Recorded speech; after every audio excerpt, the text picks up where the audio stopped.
Teste de som. Alô, testando o som. Alô, teste de som. Ok?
Yes. Good afternoon, everybody. May we take our seats? We are just about to start. Yes, now you woke them up.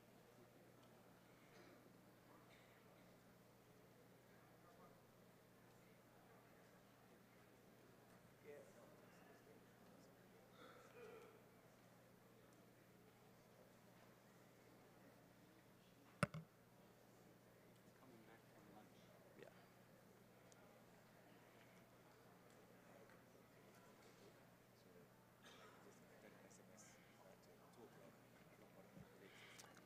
Good afternoon. May we take our seats? We are just about to start this session.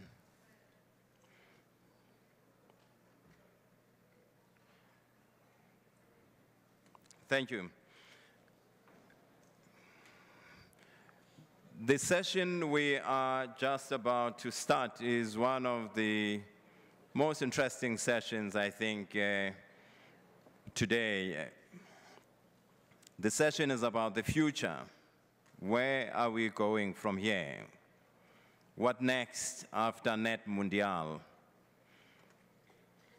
I think we had very interesting discussions this morning and yesterday, and a lot of people were involved last night, I think, in working and drafting and redrafting until early hours of this morning. Again, we want to congratulate and thank everybody for the inputs that they have put in both in this room and also outside this room.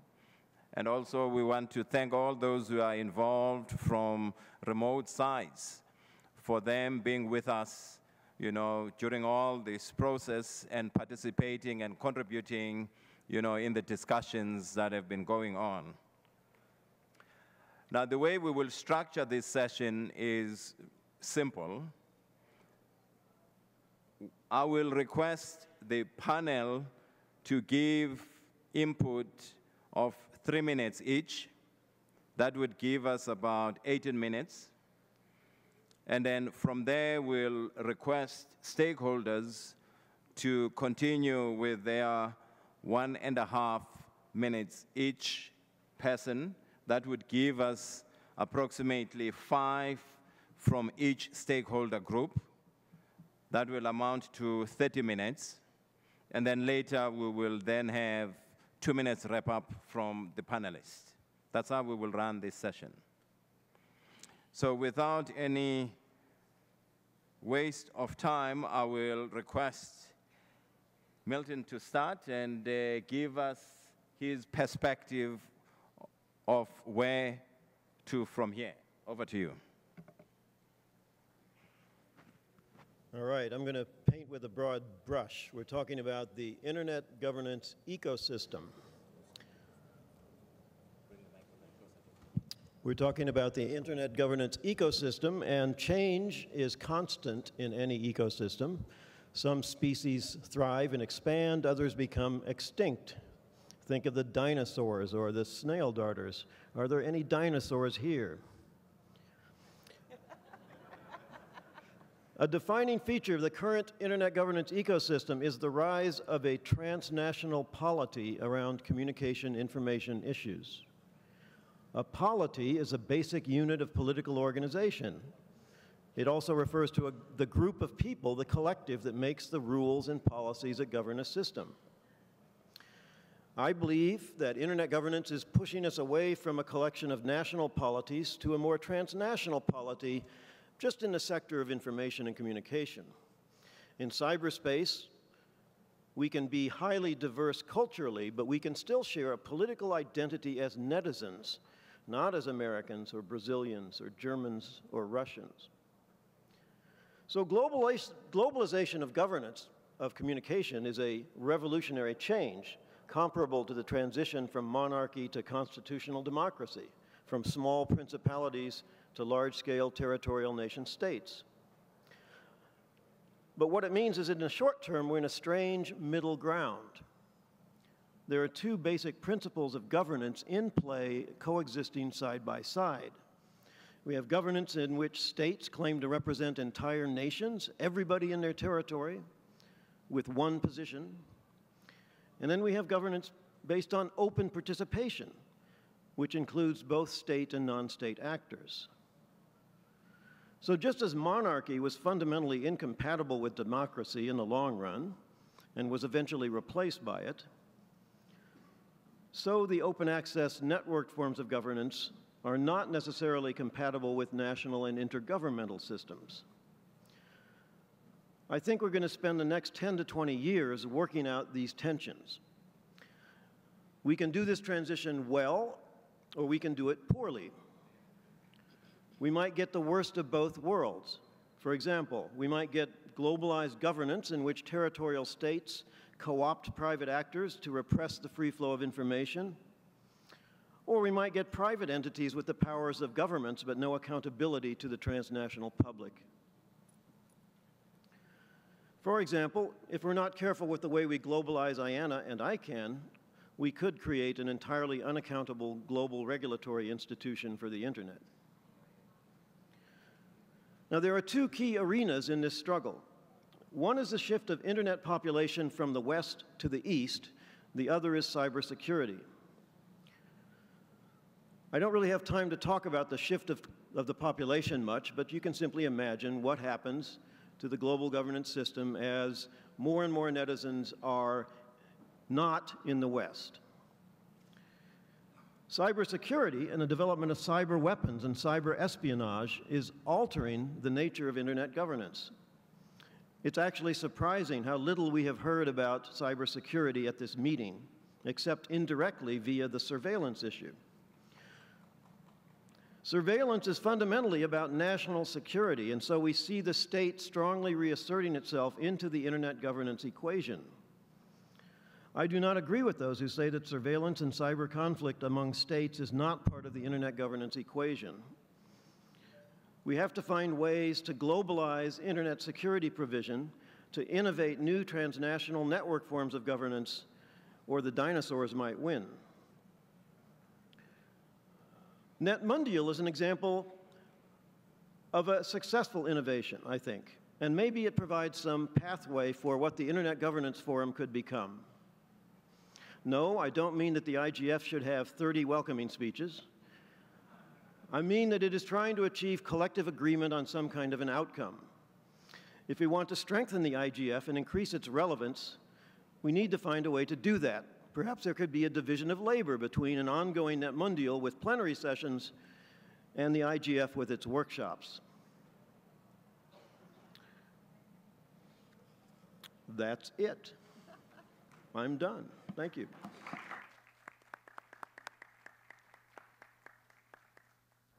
Over to you. Over to you, Kathy. Thank you. I'm Kathy Brown. I'm with the Internet Society. I have had the great pleasure of listening to so many of you in the last number of days, and also to have members of our society actually show up on some of the remote hubs and here in the room.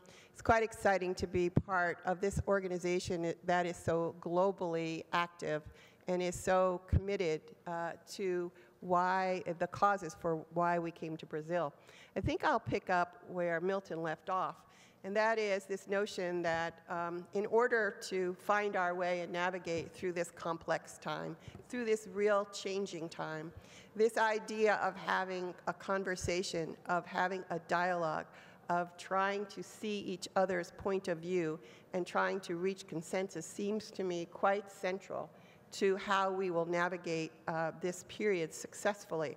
So the question for us this afternoon, and the way I look at it as representing the Internet Society, is how do we use these discussions here in Brazil to move forward with what we are called upon to do?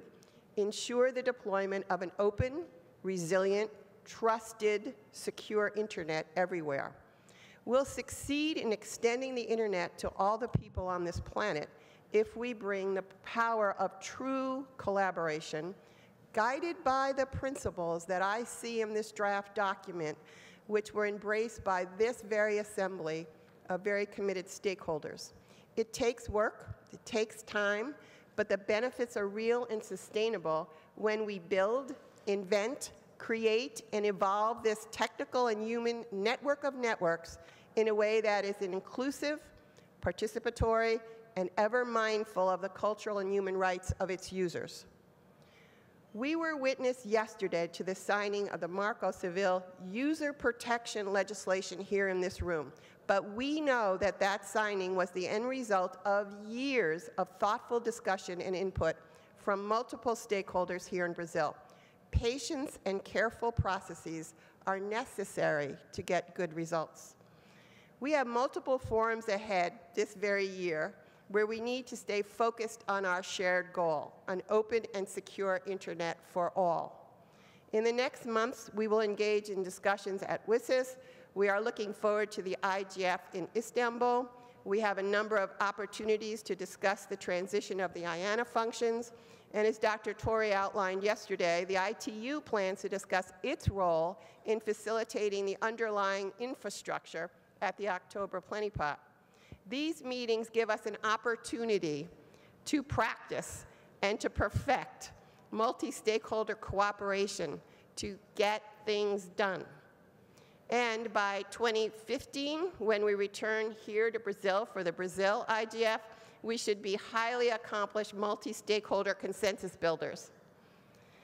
Many of the issues included in the way forward in the draft document that I hope we'll see very soon will be part of the discussion at these meetings.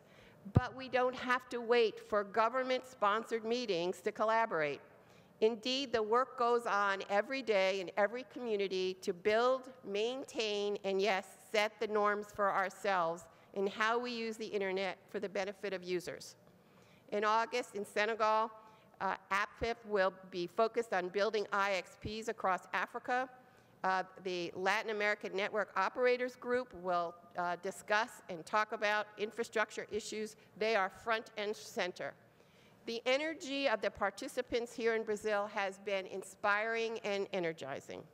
The Internet Society looks forward to collaborating with you, working with you, standing by you, and continuing to advocate for a strong, secure, open internet for all. Thank you. Thank you. Thank you very much, Kathy.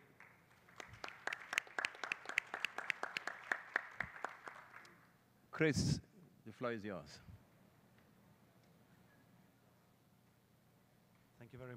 Thank you very much. My name is Christoph Steck. I work with Telefonica and represent today the private sector here in this panel. I think that what Kathy just said about bringing back trust and confidence to users of the internet is why the private sector has supported NetMundial right from the start. We felt that that was an amazing occasion to really do a one-off specific event here in Brazil, guided by the Brazilian government, and really work on how we can bring this confidence back, because this is really, I think, where we all share common ground, that this is very necessary and it's a key issue. I think that the conference and what we've seen the last 2 days has shown how the multi-stakeholder model really with its inclusiveness, with governments participating here on the microphone and all other stakeholders as well, has a great value and is working. And I think this is one of the key takeaways we see from NetMundial. We still believe that we have to improve that. I mean, nothing is perfect. This is a running system, and we have to make it more inclusive. We have to make it more open. We can, for example, we have seen what great effects we can achieve with remote participation, where we can connect people from all around the world to give their views. And we have to continue these models and these ways of participation for the future. We also believe that one of the key issues we have to tackle now in the afterward would be to improve the IGF and see how the IGF can really take its role as the platform for public policy debate, global public policy debate around the internet to a next level. We have debated that for a long time now, for years, and we have seen a couple of improvements happening, but I think maybe it's time to go to the next step and to really say maybe the mandate of the IGF should be expanded unlimited, and not on a 5-year basis as is happening currently. Maybe this is a platform which has shown that it's really, that's a huge value in it, and we should have trust in it. We should also think about financing and other ways to really be able to have this platform for debate. I think also we've seen here a couple of, or around the last time, a couple of initiatives coming up to share information, to be able to better understand and to share information on internet governance. I don't see them very much connected, so maybe there's a way how we can bring this together and combine initiatives from the European Commission and from others to be able to have really an information sharing platform around internet governance for everyone. The journey we are on, I think, is to really find the right roles and responsibilities in internet governance for different organizations. We have to keep pushing on that. We should see how we can basically find a way to treat with new upcoming issues, how we can guide them to the right forum. There are a lot of different forums involved in internet governance currently already, but I think overall the system is not always clear to everyone. And I think we have to continue pushing for clarity, for clear roles, for accountable roles and decision-making mechanisms in the right ways. And finally, I think that the challenge going forward will be how we can really combine this global system of the internet, which we currently have and which is fantastic, how we can combine that with the territorial jurisdiction of and national policy making we see around the world, because this world is not going to go away. We still will have governments, we still will have national policy making and international policy making, and we have to find a way to really marry these different worlds and to come to a good result for all of us. I think that NetMondial was a great start for that. I was impressed by what we achieved here up to now. I was impressed by the collaborative effort of everyone, and I would just like to say that I hope this can continue in the existing fora we have seen already, and we can carry on this work which started here. Thank you. Thank you. Thank you, Chris. Shangatai? Thank you very much. First of all, I'd just like to thank the government of Brazil, CGI.br, and also Daniel Fink from the Secretariat, and the Secretariat itself. I know what kind of a job it is, and they've really done an excellent job. Thank you. And I've also, since I'm from the IGF Secretariat, I've seen one or two things which I think we'll implement in, in Istanbul. Thank you. I'll restrict my comments just to possible actions a little bit within the UN and also specifically to the IGF. As my colleagues in ESCO said this morning in their intervention, what role can the UN play after NetMondial? The UN and the regional commissions can help bridge these gaps and attract more governmental stakeholders to the process, and also so the regional commissions can help with the process and get more people online to come and debate these issues. There are also a number of UN intergovernmental processes that can forward this discussions. As President Dilma said, multilateral and multi-stakeholder processes have existed for quite some time, and that internet governance should be multi-stakeholder, multilateral, democratic, transparent in nature.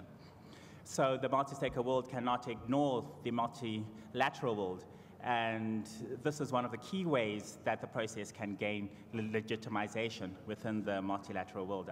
We cannot avoid that at this present moment in time.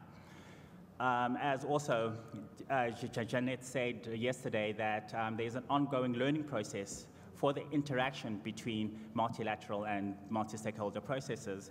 The IGF is unique in the UN system that it is a true multi-stakeholder process designed that way from the very beginning. And it can act as a conduit between the two, between the multilateral and the multi-stakeholder processes. Also, for the outcomes within the UN, one of the outcomes from the NetMondial can go into the WSIS Plus 10 review process and also help with the agenda setting. For the IGF, specifically for the IGF, the next IGF meeting is in Istanbul in Turkey. The MAG has already set aside main session and focus session to discuss the Netman DAO and its outcomes. For now, the name of it is the evolution of internet governance ecosystems, role of the IGF, and reaction to Netman DAO, CSTD, WSIS, ITU, and other fora. So, so the MAG has already thought about that, and we have assigned some time for that. Also, we can have more space. It's really up to the MAG, but I'm sure that they are quite happy to provide some more space within the schedule. There's listening through the yesterday and also today, there have been several proposals, such as working groups with a charter to achieve specific goal by a specific time, and that can come through the IGF process. There's also a lot of talk about strengthening the IGF as well, and within the Tunis agenda, there is room for that. There's room for the IGF to step closer to make some stronger outcomes apart from the chairman's summary. Oh, sorry. Oh, my time's up. Okay. But all these processes is really up to the stakeholders, and well, I, as the part of the IGF Secretariat, stand ready to do whatever we can, but we also must remember that all this is contingent with the financing for the IGF process. Thank you very much.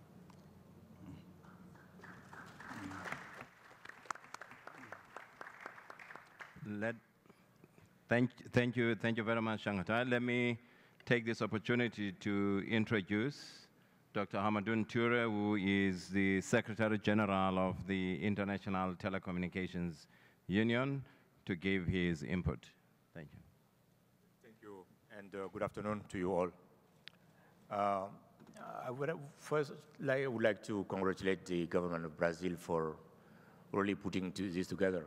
I mean, we've come a long way from the discussion, this famous speech of President Dilma in the General Assembly room on 23rd of September last year.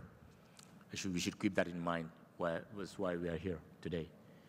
And during my bilateral yesterday with President Dilma, I said to her that I feel some positive vibrations in this room here. People are coming here to try and find solutions and not shooting on one another. That's one of the key things. To me, it's the most important one, because debates tend to be shifted sometime at personal levels, which are completely unproductive. And I've seen over the past 2 days discussion going really on the heart of the matters and how we can work together. I am here representing the UN system together with Mr. Wu, the head of DESA. We are appointed by Ban Ki-moon to come and represent the whole United Nations family, because we believe that we have something to contribute in the debate here. The United Nations believe that as a global public good, the internet should be open, fully inclusive, a free space, reliable, robust, secure, and above all, trustworthy. It should ensure that human rights online and stakeholders from all nations should have their say in its running and development. The internet and the information society will play a key role in delivering social, economic, and environmental sustainable progress in the 21st century, and are a key component of the post-2015 development agenda. Keep in mind that while we're talking here, there are some people, there are 2/3 of the human population that are not connected, 2/3. So when those 2/3 come into play in the internet and how they're going to be connected, those are things that are relevant to ITU's constituencies. At ITU, our constituency is providing the networks that are enabling the connection, the connectivity. And this is why we're part of a debate. And sometimes debate was shifted, sometimes as if we are taking over the governance of it. And I've said it from the day of my election in 2006, and I've been keeping saying it, but some people still continue to bring the issue on a different phase. I can say safely that since Fadi Shihad is coming to ICANN, we have shifted the debate. We have proven that there is opportunity that we can work together because our constituencies are complementary. And that's why we are here. And having said that, we are part and parcel of the global citizens, and therefore we are stakeholders too in this in the ICT debate and in the internet governance debate. But the works that we are doing are complementary, different but complementary, and there's nothing wrong with that. And while we are doing those unnecessary debates that will not be healthy, there are many people who are not be connected. And that's what we really have to keep in mind here. We should continue to build bridges. And that's exactly what I said to President Dilma yesterday, that I'm here to help build the bridges, to help find consensus on issues. I think we can have intellectual debates on issues, frictions of brains, not friction of people. And I think that's why we all went to school, so that we can really have sustainable issues. I believe that there are so many things we have in common as human beings, that the little differences that we have, we should be able to solve them without going to war. And that's, unfortunately, one of the key weaknesses of human nature. We have so many things in common, but yet we kill one another sometimes. The issues of security are also very important. Those were highlighted at the World Summit on Information Society in WSIS in 2003 and 2005. That was spearheaded by the United Nations under proposal by ITU. And ITU was the secretariat for the WSIS process. From that came the IGF. We believe in the IGF process. We believe that there are meaningful debate that can take place there, and we can take the debate at the second level if we really come with a positive spirit. And those are things that we continue to believe in, and we should continue to build on them. I take the opportunity, because I only have 3 minutes, take the opportunity to invite you all to the WSIS Plus 10 high-level forum that will take place in Geneva on June 10th to 13th. And I hope that it will be an opportunity again for us to continue the issues that we have already done in previous IGFs, but also in Net Mondial here today. So thank you very much.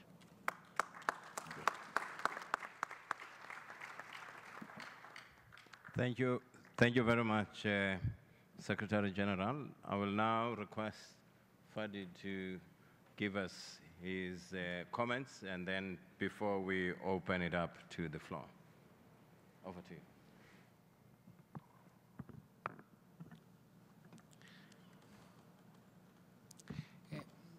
It's good to see all of you here. This is a very special day for many of us. We have worked very hard to get to the point where we are today. Net Mondial has been a very special process. Thank you for being here, each one of you, because we are the world, and that's what Mondial means in this name, that we all come together so that we can work together. I am particularly pleased that Net Mondial happened in the Southern Hemisphere. So many things start in the internet and internet governance in the Northern Hemisphere. This is a first. We have a great effort that could change the way the internet is governed, starting in the South. And that's a good thing. That's a good trend. We also all came together. I know all day and yesterday we've been hearing words that start with, to pronounce it in the Spanish or Brazilian way, in the multi fashion. Multi-stakeholder, multilateral, everything is multi. But you know what? We should not get lost with these labels. As Milton said very well, Professor Mueller here, it's how we find this middle ground. And let's stop the labels. I grew up in Beirut where labels ruined the country. enough labels. Let's focus instead on mechanisms and processes and inclusion and principles we could all live by. Maybe we should call it the new collaborative governance system. Stop the multi-business. Just collaborate. Let's work together. I also want today to really single out an important fact. We will leave Net Mundial. That's the question Andile asked us. What next? The most important thing after Net Mundial is to start thinking how we take this roadmap and these principles and make them living principles and a living roadmap. How do we operationalize these ideas? How do we take them from words that we fought over to actions? Because I meet many people around the world, in Africa, in Latin America, in Asia, all over the world, who are tired of more words. They want action. They want empowerment. They want capacity development. They want engagement. They want participation. They want inclusiveness. So immediately after Net Mundial ends, you can take a day's break, but after a day's break, all of us should focus on how we make these things living things. And that's my commitment to you as an individual and through my institution, that we are going to work hard to make the outcomes living outcomes. In a month, in this country, they will start the other Mundial. That Mundial will end with a single winner. Who is... Yeah, I know, he's already picking the winners. But who will be the single winner of Net Mundial? Who do you think will be? Should it be one sector, one particular stakeholder, one government, one user, one company? It should be the internet user. It should be you, it should be me, it should be our children, it should be our families that look at us today as leaders, as communities who have come together. So let's make sure that this outcome document we will all work on today is one that remembers that at the end of the day, even though we all come with our own agenda and our own interests, we need to build an outcome that serves the end user, you and I. Thank you, Andile.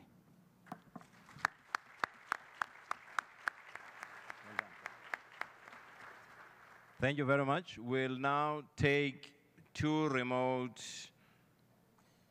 inputs and then come back to the floor.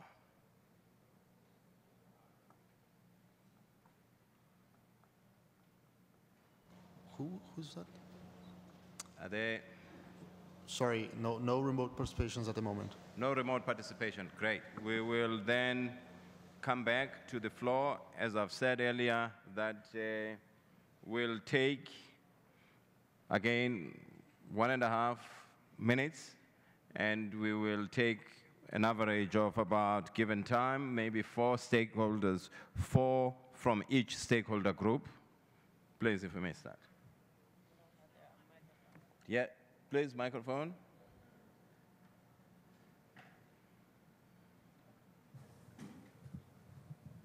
Thank you very much.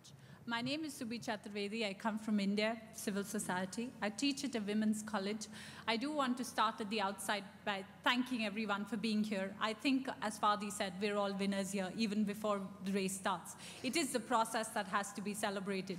To all the Polistanos and the Polistas, it's a non-do core, do co.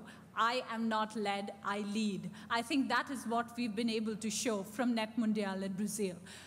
Having said that, internet governance has existed, and we've spoken in silos for a very long time. I want to go back to something that Kathy said earlier.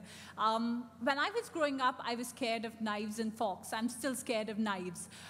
When you look at mass surveillance, or when you breach privacy of an individual user, it is like a knife in the back. At the heart of internet governance remains trust. And when we come here, I come from India, and Hamadoun Toure earlier talked about access. That is one of the biggest issues. I do want solutions. We need to have connectivity for people who are still not connected. And that is not a small number, about 4 billion people still wanting to get online. So when we talk about human rights and when we're in this room, let us remember that our sisters, our friends, and we're celebrating women in ICT. I am happy that ITU has recognized, and today we're here on this historic day to celebrate that. But Fadi, I want to come back to you. You mentioned something really important. Strengthening the IGF and taking that leap of faith is something that is really important and very dear to us, because that is the platform where stakeholders are not afraid to speak with each other. But there are many orphan issues, and we need to match problems with solutions.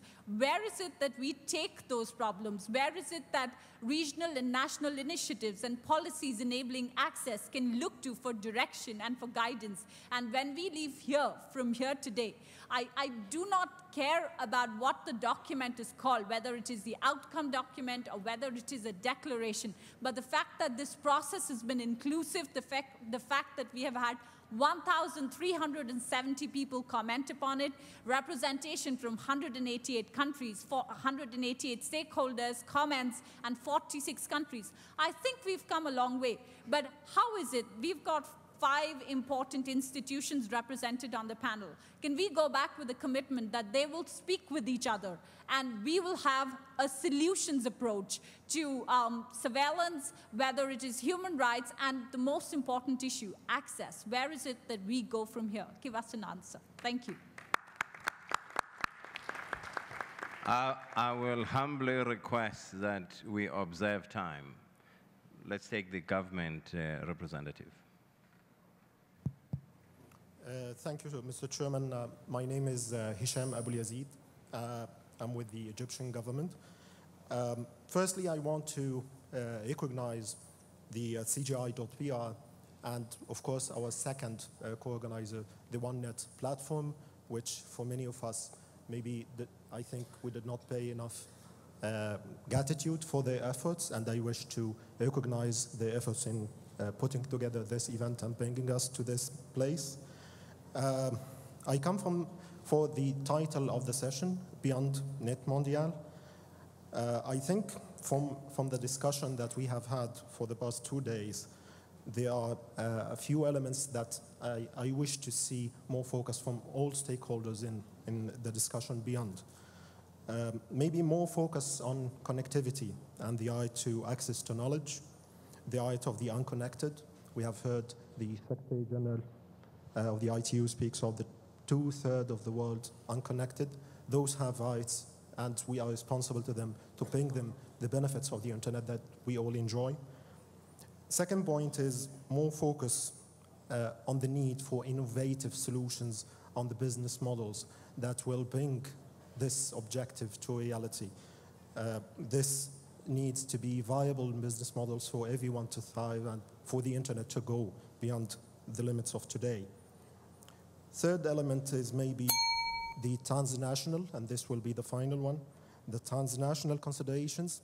They are going deeper and wider, and maybe more focus needs to be paid to this. They are steadily going larger on the buy of topics of internet governance, and we wish to see a more robust IGF that we can take these elements to. Thank you, Mr. Thank you.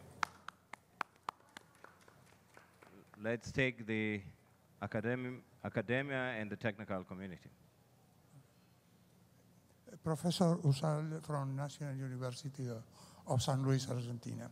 Okay, I felt myself not good enough when Professor Mueller talked to us about dinosaurs. I am 70. It's a joke. Internet is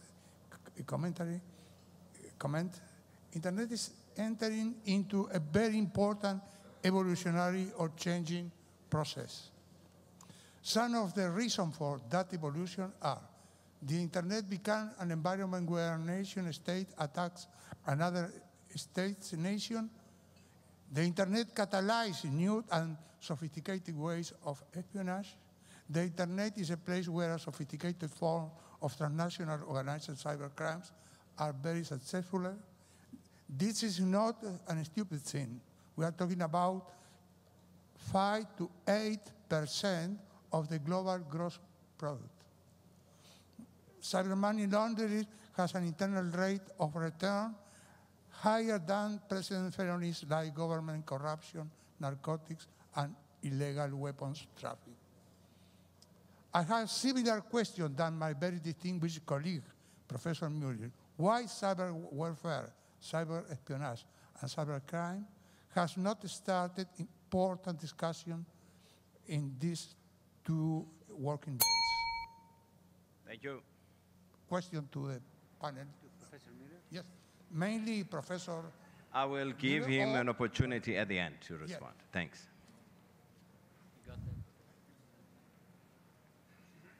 Hello. Thank you. Carlos Gutierrez, one stakeholder according to the new classification that Fadi proposed, which I like best. I walked in thinking we were going to discuss also the IANA transition, but not even Milton Mueller talk about it, so I'm starting to doubt.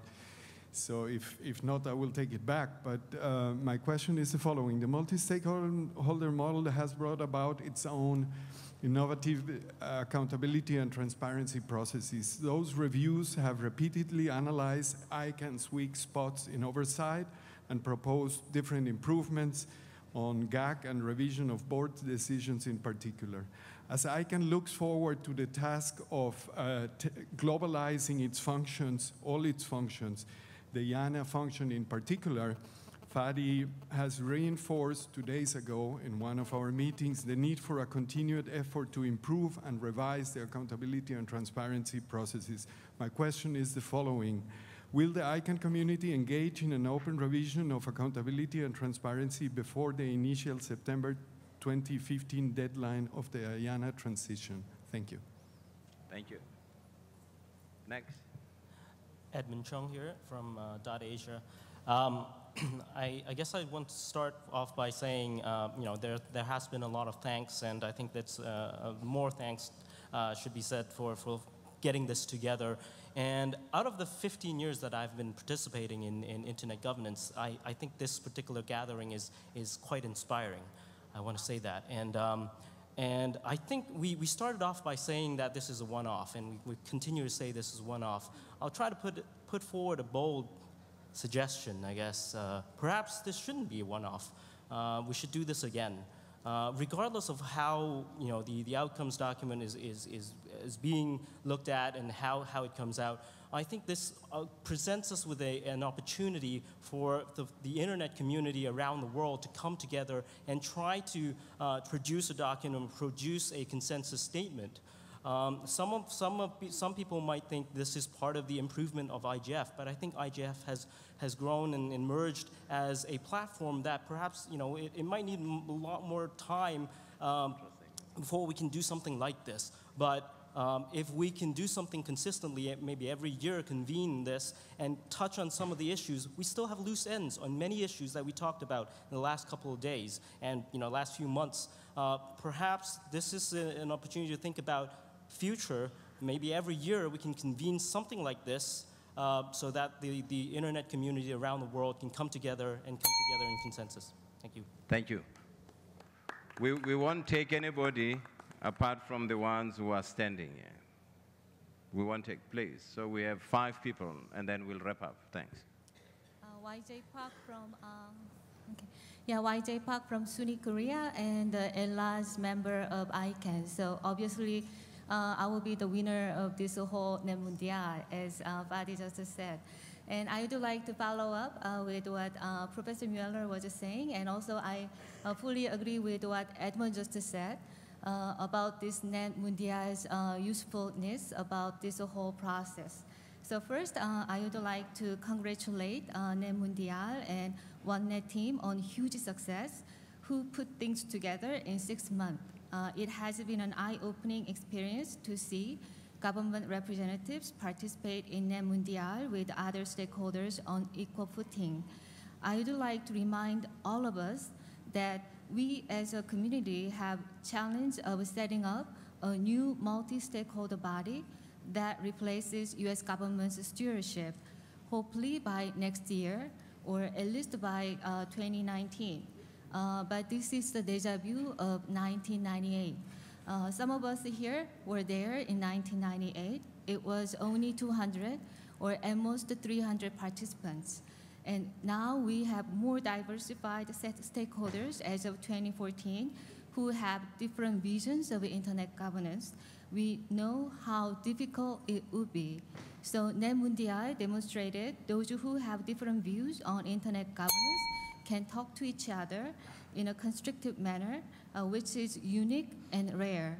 So despite some concerns in too many future meetings on internet governance, I therefore propose Net Mundial should continue to enhance further consultation under the condition that we have more days of interaction working closely with the related institutions, including WSIS and IGF recommended by the Net Mundial.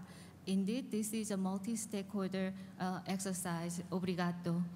Thank you. Susan Aronson from George Washington University, and I'd like to talk about next steps related to surveillance. And what I'd like to suggest is that I don't think this is the right venue for us to discuss it, nor do we have the time. But I do think that we can think about incentives to getting governments to be more transparent about what they're doing, because we know they have all sorts of justifications for acting, and that is to preserve the public good. You know, we may not like the strategy, but policymakers insist that they have to do that. Given that, we should be thinking about incentives that we can utilize to help governments be more transparent, as well as incentives to organize people to reduce government's use of surveillance mechanisms. So what I'd like to suggest is, for example, could we not link government's activities on this to the Open Government Partnership? That's one venue. Two, I noted that the Dutch government has said that they're going to have a conference on this. What a great topic. I don't know if that's in their interest, but I'd like to suggest that. Third, trade agreements might be another venue to discuss things like malware, which is essentially trade and malicious information flows. Thank you for your time. Thank you. Thank you, Mr. Chairman. Civil society. Thank you, Mr. Chairman. My name is Dr. Lauren Ekpe. I'm an ophthalmologist and a medical woman. As an ophthalmologist, I meet daily with blind people, and I see their frustration. It is my hope and belief that the internet could be a second life for people living with disability. So capacity building and processes and principles that include them will be valuable and necessary. It will permit their physical participation in policy and decision making, and will be reflecting their needs as perceived by them who live with disabilities every day. The disability movement has a saying, nothing about us without us. So we need to ensure that people with disabilities are able to join us on this table to discuss their own needs. This will make it clear to everyone that the opportunities that the internet provides can reach the blind.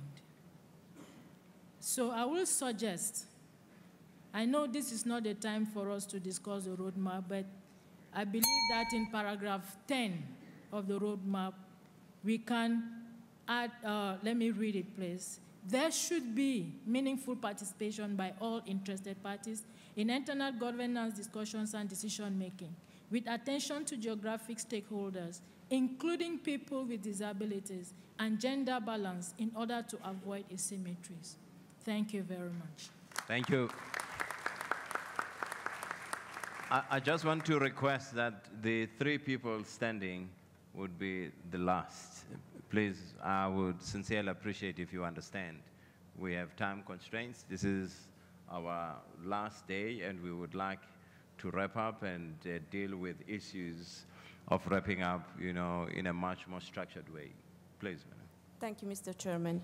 First of all, on behalf of the Italian government, I would like to thank Brazil for the organization of this great event. Italy believes that the outcome of Net Mundial will provide all the stakeholders with a common ground and a shared vision to reshape the Internet governance. In line with the European Union position, with a view to preserve the Internet as a single, open, free, secure, reliable, and unfragmented network, Italy confirmed its commitment to a multi-stakeholder model consistent with an open and free Internet. However, we would like to see greater clarity in the process on the roles and responsibility of stakeholders in the management of Internet resources, especially taking into account that governments are responsible for public policy. Thank you. Thank you. Thanks, Mrs. Chairman. Good afternoon. My name is Roberto Boisson de Marca. I'm the president and CEO of IEEE. And I must say I'm very excited by this meeting, but it seems to be a great step forward in collaboration. I'm also very proud because I'm Brazilian and resident of Brazil. However, we still think that there are potential for current tensions around the Internet to increase. And therefore, IEEE is committed to mobilize its global and local communities to work toward building trustful technology platforms by addressing privacy and security issues in the increasingly connected world of cyberspace through technical means. In particular, IEEE will work to establish a network of people and organizations who share concerns regarding trust in technology development, use, and innovation, and who seek to rebuild trust and confidence through technical foundations of the Internet, including standards through the open collaborative platforms. So I'm just throwing my hat here that IEEE is willing and ready to collaborate to the other organizations here, ITU, ISOC, ICANN, to develop this Internet of our dreams, the global resource indispensable global resource for the development of our society. Thanks very much. Thank you. Thank you. Our last comment. Thanks. Hi, my name is Evan Leibovich. I have a dual role as the president of the ISOC Canada chapter, and I'm also involved as vice chair of the ICANN ALAC. So Fadi and Kathy, you get to hear enough from me. My question right now is for Dr. Toure and anybody else that wants to give this consideration. Over the past 2 days, I've been hearing a lot from state actors and others who are talking about, well, we need to go back to WSIS, and we need to go back to these things. And sometimes that almost comes across as a code for we need to get away from multi-stakeholderism and need to go back to multilateralism. So I would like, if possible, to give consideration to the relationship between multi-stakeholderism and multilateralism at the ITU and elsewhere. One of the best things I've heard over the last 2 days was Mr. Kumar from ISOC, who was chairing the earlier session, when he was saying, well, what this session wants to do is build upon WSIS without necessarily reverting back to it. So if you could give some consideration to the relationship between these concepts, whether they're compatible or how they need to work together, this seems to be a source of a significant fracture here. And I would really like to see that given some consideration as you go forward. Thanks. Thank you. What we will do now is to request the panelists to almost wrap up. I will give them 2 minutes each, and we will then wrap up the session in the same order. Professor Miller.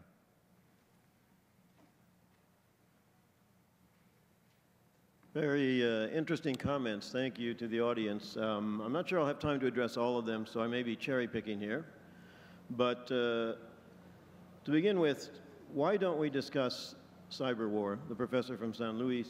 And then that also addresses Susan Aronson's comments that this is not the right venue for us to discuss certain kinds of national security issues. I think that's a really interesting question. So one of the reasons that we don't discuss it here is that the interests of states as states are not the same as the interests of the transnational internet polity, the internet using and supplying public, and often conflict. And so the question An unresolved question is, do we segregate that conversation or do we bring it in here? And if we do bring it in here, how do we get the states to be honest about what they're doing? Not an easy thing to solve. I agree with Y.J. Park that we need to come up with a new body to replace U.S. government stewardship, and there is indeed a déjà vu element about this, but that shouldn't deter us.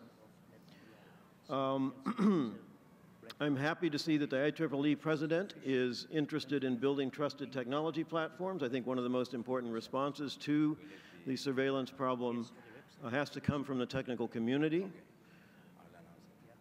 And of course, to Juan Carlos, you had the wrong panel. The next one will be talking about the IANA transition. They switched them around, so that's the only reason you didn't hear me talk about it very much. I'll be talking about that from the floor when we get a chance. I note that Edmund and Y.J. Park also suggested that this should not be a one-off event. I think we have to think about that, and in closing, I will tell you, there was a movie in the 1960s called Endless Summer. It was about surfers who followed the sun around the world and kept surfing wherever they went. And I'm beginning to think it's the story of endless internet governance meetings. We need to take that into account. Maybe some of us look good enough in bathing suits to do that, but maybe some of us don't. Kath? I'd love to follow Milton. I just want to make 2 points, I think. First, that the energy in this room still is very high, and it's high for a want for solutions. I think the endless summer fatigue is about talking about governing ourselves when what we want to do is move, and we want to get things done. And particularly here in the Southern Hemisphere, the drumbeat is 2/3 of our people don't have the internet. So could you please focus? Could you please focus on how we are going to ensure that the internet is built and available for all? There are big meta issues then around a network of networks. That is multinational. That needs to be secure. That needs to be resilient. But there seems to be a first order issue that keeps getting raised here. And I think that we have some organizations, some forums, both government-sponsored and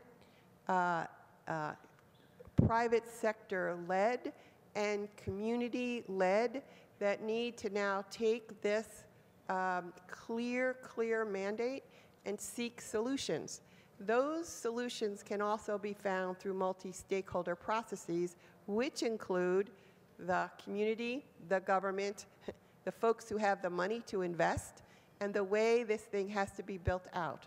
So many communities are actually picking this issue up for themselves and insisting that it be done. And again, I would say that these processes are ones that will get us there. And as someone said, there's a lot of big institutions sitting here. How do we work together? So you have our commitment as we move forward. And I would again say that we ought to look at the IGF. We do have a bottom-up kind of conversation going on there.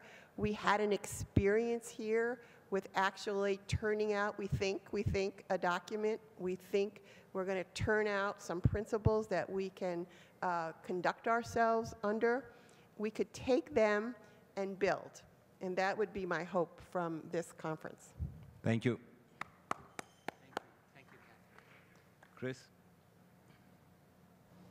Yes, we have 3 remote hub contributions. We will start with a comment from the Brazilian civil society. This is a question which reads, how will discussions in Brazil will be conducted, Mrs. Kate Brown? Certainly, with the level of popular adherence we are seeing in that event, it will be just a kind of campaign to president elections. Now we have a video comment coming from Bhimavaram town in India.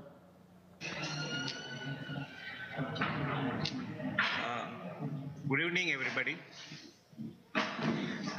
My dear brothers, sisters, sisters, fathers, mothers of the internet world. The knowledge collaboration and bartering is a key for all stakeholders. The tech, that is tech people, government, academia, middle people of nation, all nation.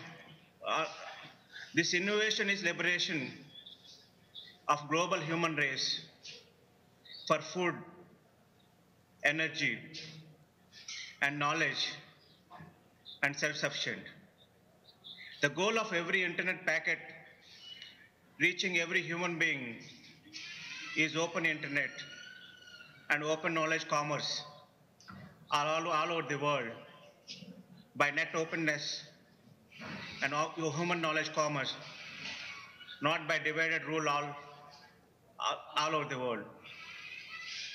Inter-Intelligent Process Net is the future with one global draft as internet management that serves world, not internet governance. What we need is one internet, one world, one human race.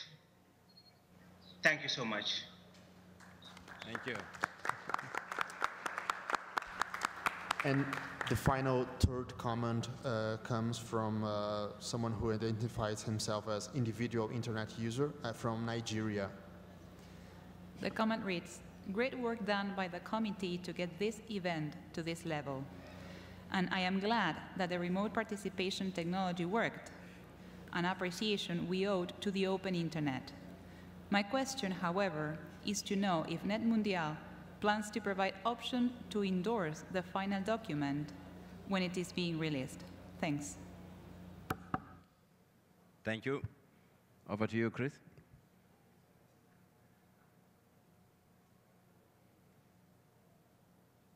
Okay. It's fantastic. Hello? Hello? Yes. Fantastic to see how remote participation works fantastically. Thanks very much. I think that picking up the issue of access, which was raised before, I think Kathy said already a lot of interesting things about it. I think that's one of the issues we could take away from here as well. Of course, I mean, the first step of getting the internet to everyone is, to get access to it. And I think that we can just say that, at least from the private sector as well, we are quite involved in that, as you know. So we would support that fully, and we think that it's the key first challenge to get internet to everyone and to get really everyone connected to this fantastic platform. So I would just like to support that. And what Casey said, that I think we have to work then together to find the solutions we want. In the majority of the cases, the investments are done anyway. I mean, they're happening. The reason why we have now nearly 4 billion people connected to the internet is due to investments by companies who want to offer these services, obviously. So I think that this is something we have to build on, but we have maybe to expand it to the regions where this is already not happening. So we need the right conditions for that, and we need to work together to achieve it. And also, I think, as I said before, if we could take a little bit of the spirit from NetMundial to other fora, to really kind of keep it going, and we can learn a lot from the process here. I've been to a lot of IGFs, and I've seen a lot of familiar faces around here during the last days, but I think there was also something else. There was some new processes working, some new ways we communicated. I was honestly fascinated how governments collaborated here in a very positive way. And I think that this is something we can build on, we can really take to other processes, especially the IGF, and build on that. And this could be, so to speak, the ongoing effort we take out of the NetMundial and this fantastic meeting here. Thank you. Thank you. Shangatai? The next 2 years in the internet governance landscape is going to be very busy, this year especially, going into next year. And NetMundial has renewed the energy for multi-stakeholder interaction. And there's a lot of takeaways that we can go away with from here. And as I said, for me personally, I've seen a number of things that I will take away. I also think that we should build upon what has come beforehand. Of course, there's a little tweaking here and there because this is evolution, and every single stakeholder, I am sure, is going to go into the other processes that, not just the IGF, but the other processes, multi-stakeholder processes that are going on to talk about the issues for internet governance. Thank you.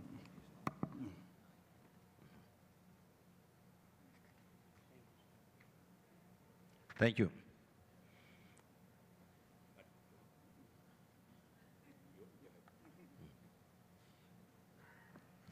Okay. As I said before, I think as we leave Brazil, let's focus on operationalizing what we discussed. I want to look at the roadmap that we will hopefully finalize this evening and point out to a number of things. First, let's make sure we give clarity on how people will map issues to solutions. This is important. We cannot keep telling people to go find solutions in places they can't find them. We need to map issues to solutions. And when there are no solutions, we need to help coalesce the right parties to build these solutions. That's number one. Number two, we must enable internet governance collaboration at the national level.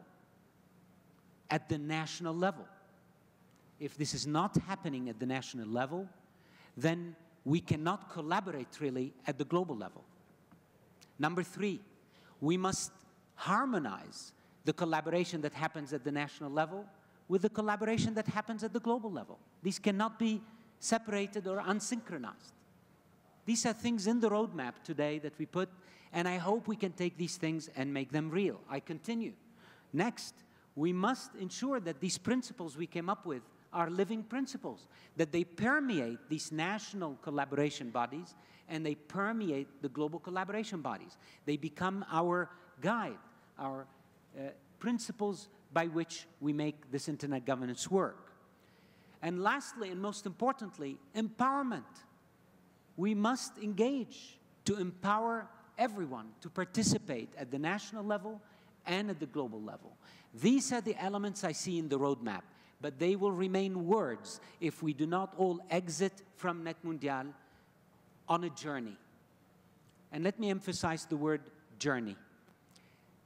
Net Mundial was the beginning of a journey. We started it today. What happened here yesterday and today, many of you are using the word, if you notice, spirit. There is something, the spirit of Net Mundial. What is the spirit of Net Mundial? What is this air, as I called it in my article in the local paper here? There is a Brazilian, Latin American wind that is good wind. Let this wind send us on a real journey together to figure out how we're going to do this. And this journey must involve a lot of people, not just us. I'm happy to see many friends and many faces I recognize in this room, but there are millions of people. There are experts that need to be brought into this discussion. So let's go on a journey. Let's involve our constituencies. I was happy to see the people in India gathered in a hub. There are thousands more like them around the world that we need to bring into this journey. But let's engage, and let's not count on a few. We are all needed, and we will make it happen. So please join us, and thank you again, Andil. Thank you.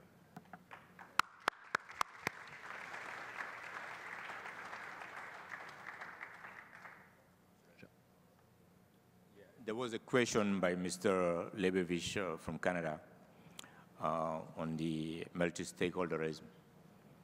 I want to just here present the fact that the technical issues in the internet are being solved from many, many organizations. ISOC is a leader in this. We have IEEE providing today the standards for Wi-Fi that we're using in this room. IETF is providing a standard for TCP/IP and HTTP. W3C HTML and XML. just to name a few. ITU-T, of course, is providing the codecs that provides video and voice. ITU-R is providing the radio spectrum. All of the, and just to name a few, and again, there are many, many other organizations that are dealing with this. That's what I will see as multi-stakeholder on the other angle, at the technical side. But the reality is that we should focus on the users, the best interest of the users. How are we going to put that? Now, some people want to pose multilateral and how do you call it, and multi-stakeholder. I believe that those will continue to coexist. One will not replace the other. ITU has its 193 member states, over 700 private companies, and civil society, and technical organization, and academia that are members of the union. But of course, not all are members of the union, because some of them have not direct stake into the technical issues that we are doing. Some of those issues are dealt with by other agencies in the UN family, which we are not, which we don't interfere with. Human rights issues are dealt with by the Human Rights Council.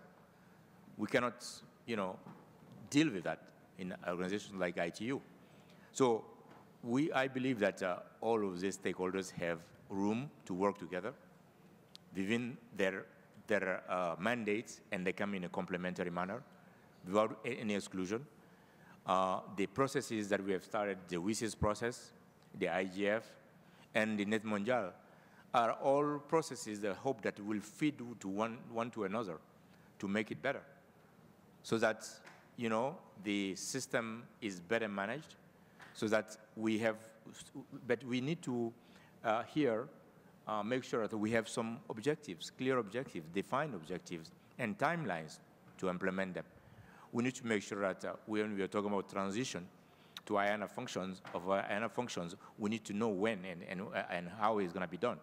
We need to be sure that there is accountability and inclusiveness as well. No country should be taken out for any reason. Is it for political reason, for ideological? It's the people that will be punished if we do so, the people of the country. And therefore, that's a big dilemma, a debate that we at ITU take some time into account. Are we going to judge a country because of the leadership of the country they say today, and punish the whole citizens of that to deny them access? Those are issues that are genuine problems that we need, but we believe that every citizen of this planet has the right to access information, to use information, create information, and share it. Those are the 4 prerequisites that will take us to the knowledge society. We are in the information society today. Let's make it a safe place and work together. And I take, well, the message from IEEE, that I'm myself a member of IEEE since 1986. I'm an engineer, and therefore I believe in what they are doing. And we will work on offline and see how best we can involve one another in those issues and continue to work together. And again, I stress the fact that I work well with Cathy Brown. I work with Fadi Shehadeh.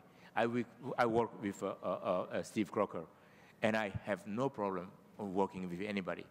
And therefore, the work we are doing are complementary. No one will take over the other one's job. But what we're doing are complementary, and it's necessary for the good of the world and for benefiting. And nobody will be excluded. No one single individual or an entity can decide who should not be part of this debate. We are all going to be part of it because we are global citizens. And the structures that we are forming are part of the overall thing. Some people attack the United Nations system. You are all part of the United Nations. Some people attack your governments. You're the one who elected them. And therefore, I believe that this debate will not stop. But let's make sure that we try to live with one another and build bridges and try, at least from time to time, to work together one step further. And I believe we can achieve it. I think that Net Mondial has brought us closer than ever, and it's a good stepping stone. We have to move it forward. And I like the ideas that are proposed that this should not be one-off event. It should be repeated. And I want to conclude with that and say that my organization and the United Nations family stands ready to continue to work with everyone so that we make together this planet a place to live and live peacefully, and when everyone will grow. Thank you. Thank you.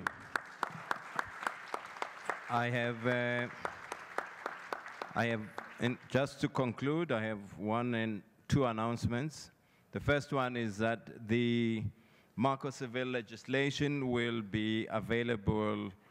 Check it on the Net Mundial website sometime tomorrow morning. It will be in English, so a lot of people were looking for it, so you will find it tomorrow. And just from my side, let me thank the panel for really their fruitful inputs, and thank everybody for participating. I think the critical message that all of us we need to take here is that the process is equally important to the content of the issues we're discussing. I think all the people who were planning, working, and organizing this process, they spend a lot of time in ensuring that this process must be objective, fair, and democratic as much as possible, so that this multi-stakeholder group that is here and remotely, everybody must feel that they are part and parcel of this future. We are all planning the future of the internet together. It's a journey. There's nothing perfect. I think we all said this from the beginning. Thank you very much for your time. We are now going to start a session immediately. Please don't go away. The IANA transition process session. Don't go away. Thank you.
Será que é? Tá bom, tudo bem.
Hey. Ladies and gentlemen, if you would be kind enough to take your seats, this session is ready to begin. Once again, if you'd be kind enough to take your seats, we will be able to begin our session. Thank you very much.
Should I just say something? I guess. Do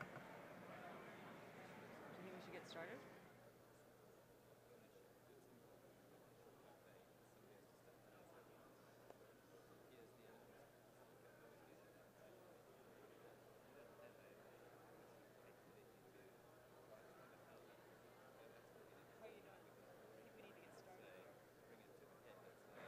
Hi. Okay, can everybody sit down so we can get started?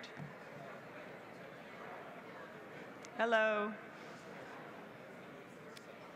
Thank you.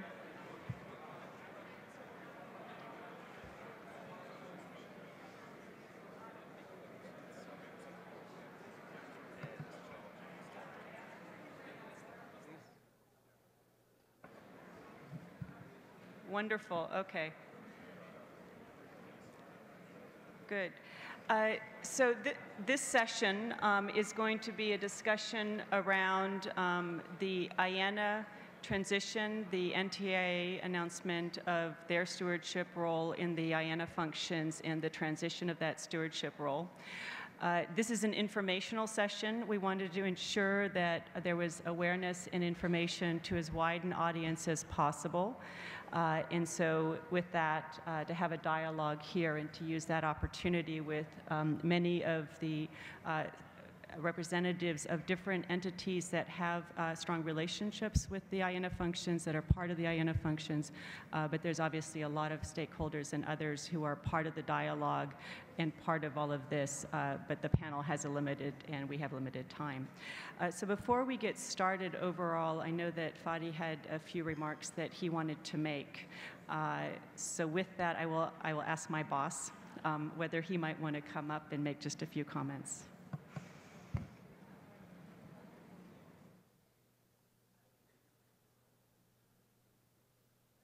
Good afternoon, everyone.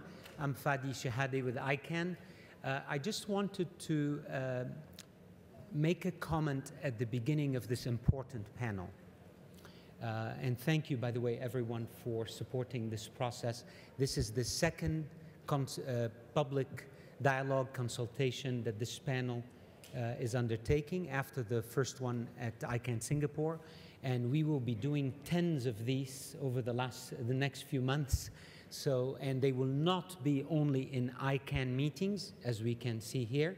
They will be in ICANN meetings, in IETF meetings, in regional internet registry meetings around the world. So this is an open public consultation. It's inclusive, everyone is welcome, and I hope you all do participate.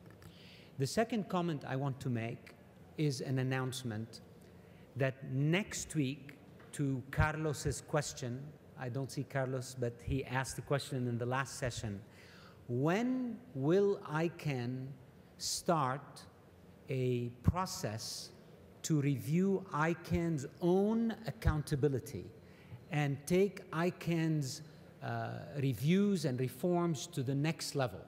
So I'm happy to announce that next week we will start a second process of public dialogue and review and consultation focused on ICANN's accountability. It'll be announced starting next week. And this is an invitation for all of us to help us make ICANN an even stronger, better place, where the structures work, where the policies come out truly bottom up, where our board members are in a nomination process that is clear and inclusive for everyone, where it is clear how you can get appeals answered and redress to happen. All of this exists at ICANN, but it needs to go to the next level. You are invited to come help us take it there. So please, starting next week, that process will start. Now, I want to clarify, because many people said, how is that process connected to this process? This process is designed as a response to the US government's decision to transition its stewardship of the IANA functions to all of us. That's that process. And they will be discussing and listening to you how to make create, establish, or enhance, or maybe just look at the existing mechanisms in place that are needed to replace the US stewardship with multi-stakeholder community stewardship or specific community stewardship as needed. These two processes are very interrelated. I may have used the word in the past separate. I take that word back. They are related processes. They will run in parallel, but they will inform each other. They are interdependent, they're interrelated, and if we are successful, we should get these two processes to work on the same timeline. In fact, I wish we would have started them together, but due to some work that we had to do on this process, we ended up starting them separately. But next week, the public work, the public dialogue, consultation on improving ICANN accountability starts, and we will work together to make both of these consultations arrive at a good result and hopefully together on the same timeline. Thank you very much.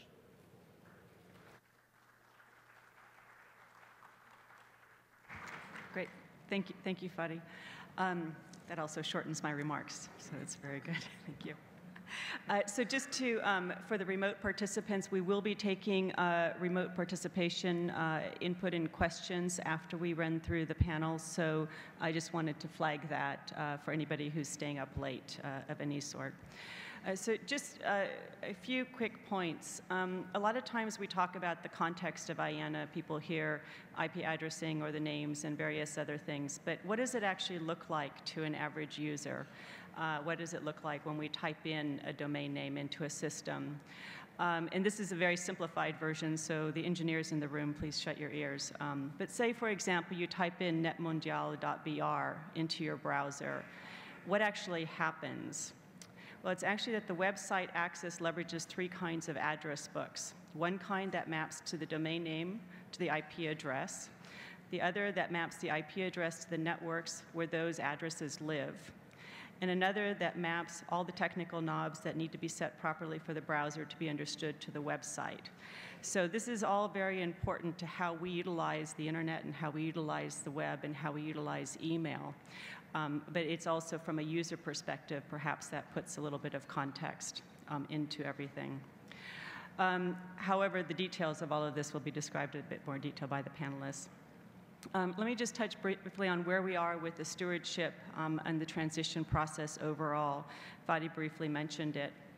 On the 14th of March, NTIA announced its intention to transition the key internet domain name functions where it plays a role to the global multi-stakeholder community. And as a first step, it asked ICANN to convene global stakeholders to develop a proposal for this transition. The proposal itself, when it is completed with the community and with the dialogue that's happening, has to meet 4 criteria that have been set out by NTIA. It needs to support and enhance the multi-stakeholder model. It needs to maintain the security, stability, and resiliency of the internet and the DNS. It needs to meet the needs and expectations of the global customers and partners of the IANA services. And it needs to maintain the openness of the internet. So those are fairly strong criteria. So we have work to do to ensure that whatever the proposal looks like when it's provided to NTIA at the end of this process meets those criteria.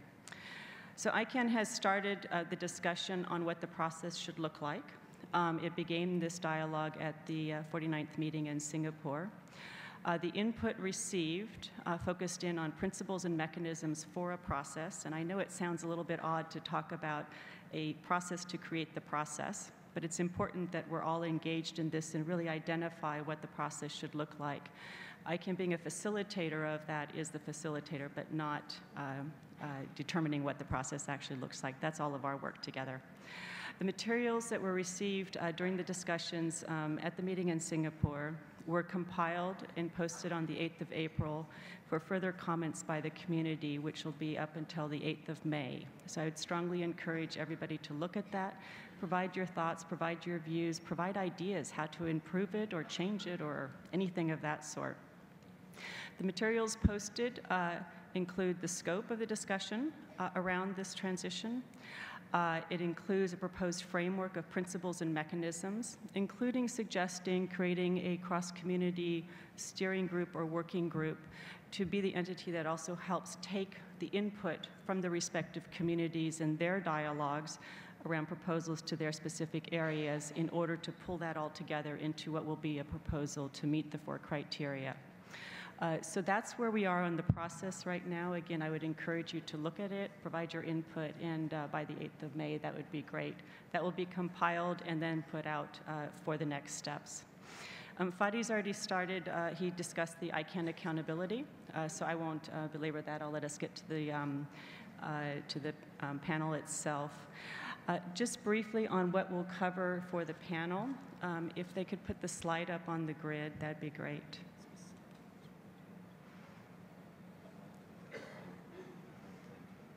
Is that? Not yet, hold on, sorry. Okay. And what we'll do with the panel is we'll go through all the different representations of the organizations. I'll allow everybody to introduce themselves briefly. And this is just a very high-level overview of, as you're looking at these different areas, the policy areas for each of the specific parts, protocol parameters, IP addressing, generic names, or country names, are actually established with the respective communities, with those respective organizations. If you look at the implementation part on the operational side, you'll see that ICANN plays a role, ICANN and VeriSign and the root operators play a role in specific areas there. When you look at the accountability part, you'll see that in many cases, in all the cases there, you have the USG playing a role, stewardship role or clerical role. And what we're looking at in the transition of NTA stewardship in the IANA functions is what we need to look at filling in the green box, right? So where the role of the USG is changing, and then what we need to look at in mechanisms to ensure the accountability and the responsibility areas are fulfilled. So with that, in that very short overview, I'd like to go through the representation of the respective organizations that have roles, and just ask everybody to talk a little bit about what they do, their thoughts, share whatever they've been thinking about in their respective community dialogues around this area. And I would start with the IETF and then go to the IAB, and then with Adiel for NRO and ISO. And I'll let everybody introduce yourselves briefly. So Jari, could I turn to you? Yes. Hello. So my name is Jari Arko. I'm with the Internet Engineering Task Force, or the IETF. And I'm very happy here to be here today and talk about this topic. I welcome the process started by the NTIA, and I believe you all together will have and will evolve the IANA in a responsible manner. And I wanted to give the engineering and IETF viewpoint on this matter. So obviously we care a lot about the internet and that it works well, that all aspects of governing it are done carefully. But regarding IANA, there's one particular part that we have a direct dependency on, the protocol parameters.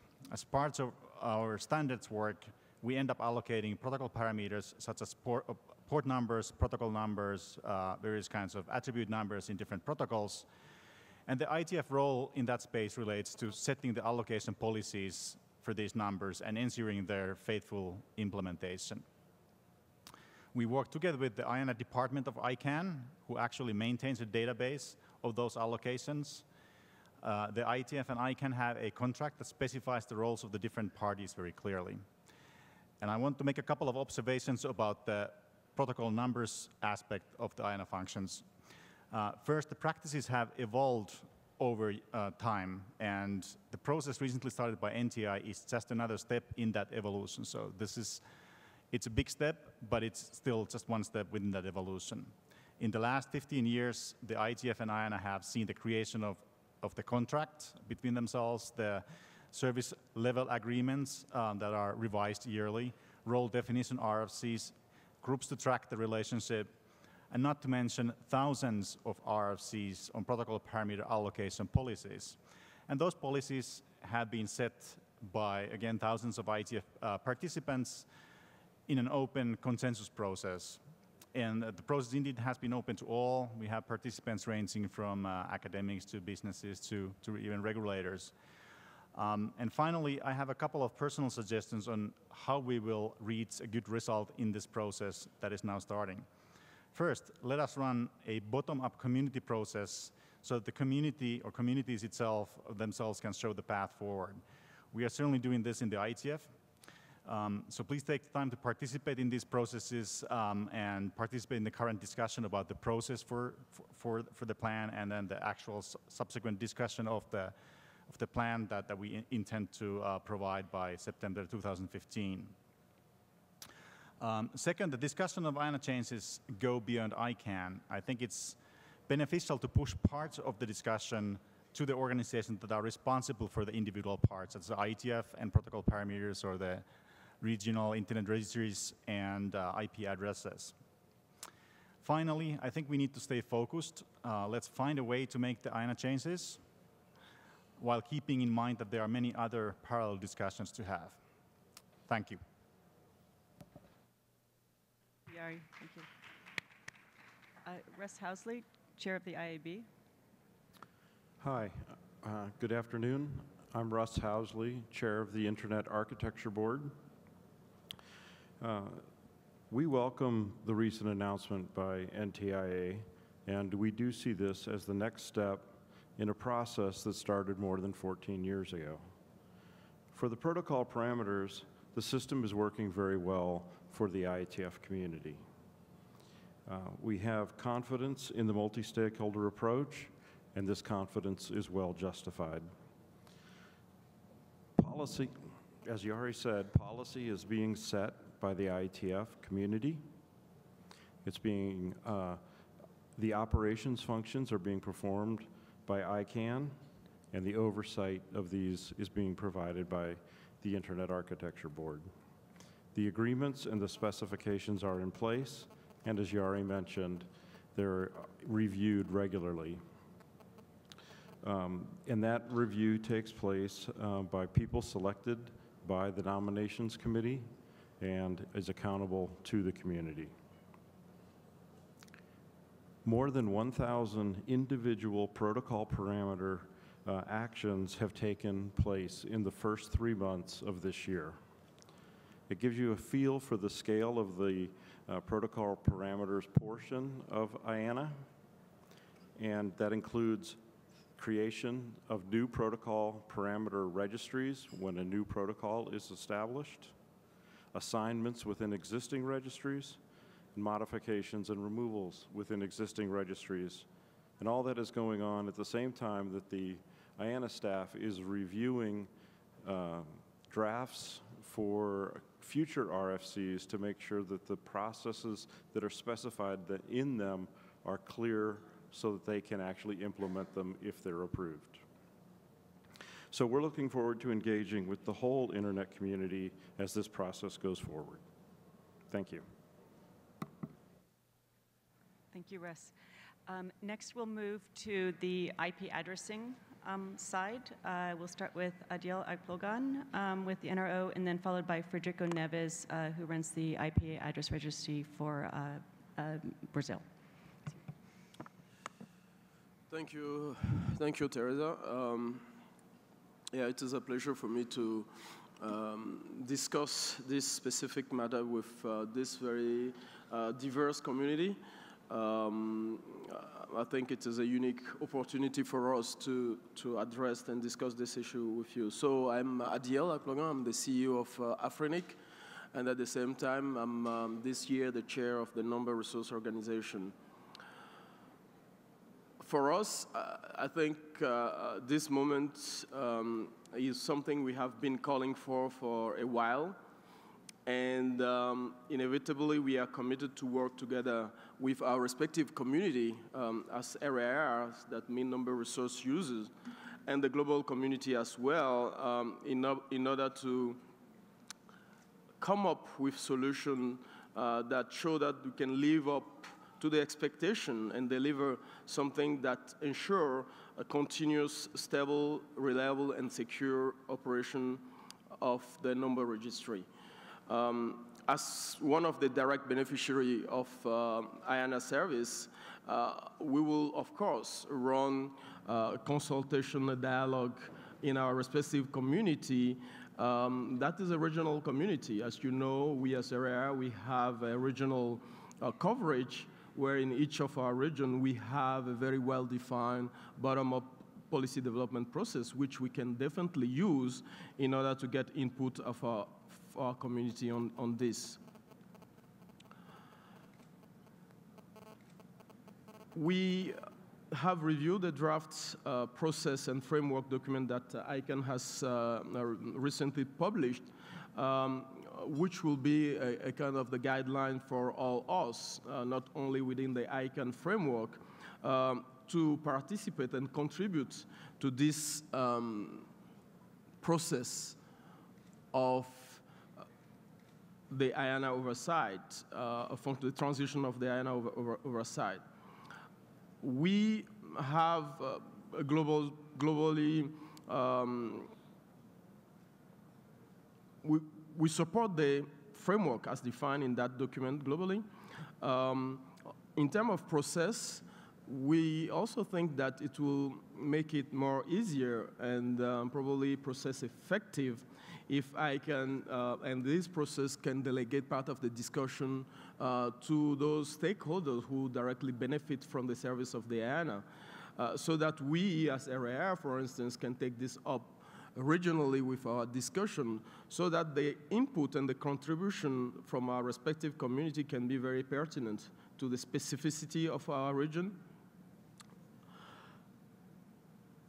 We also want to reinforce the fact that this process is mainly about IANA function oversight and stewardship, the transition of that stewardship. It is very important for us to focus at this point of time on that specific transition.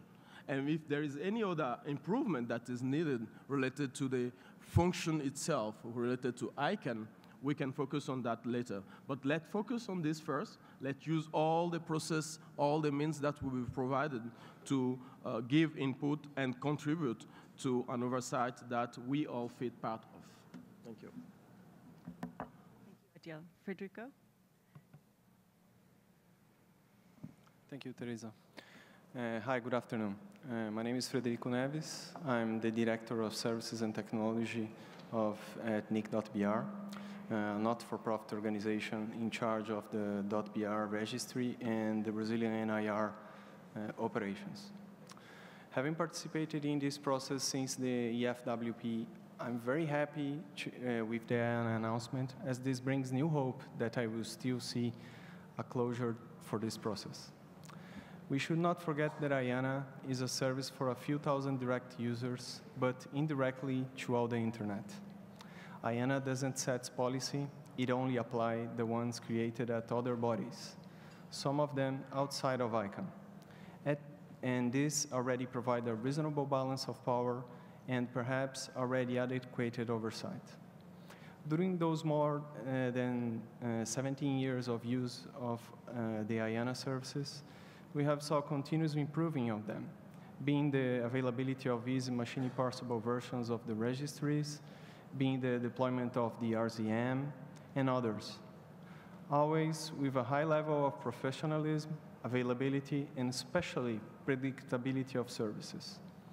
Those key characteristics of the current service must be kept during this stewardship transition. We look forward to continuing collaborating and improving the IANA services, taking in account the legacy that could still be seen there since the service was provided through the iana@isi.edu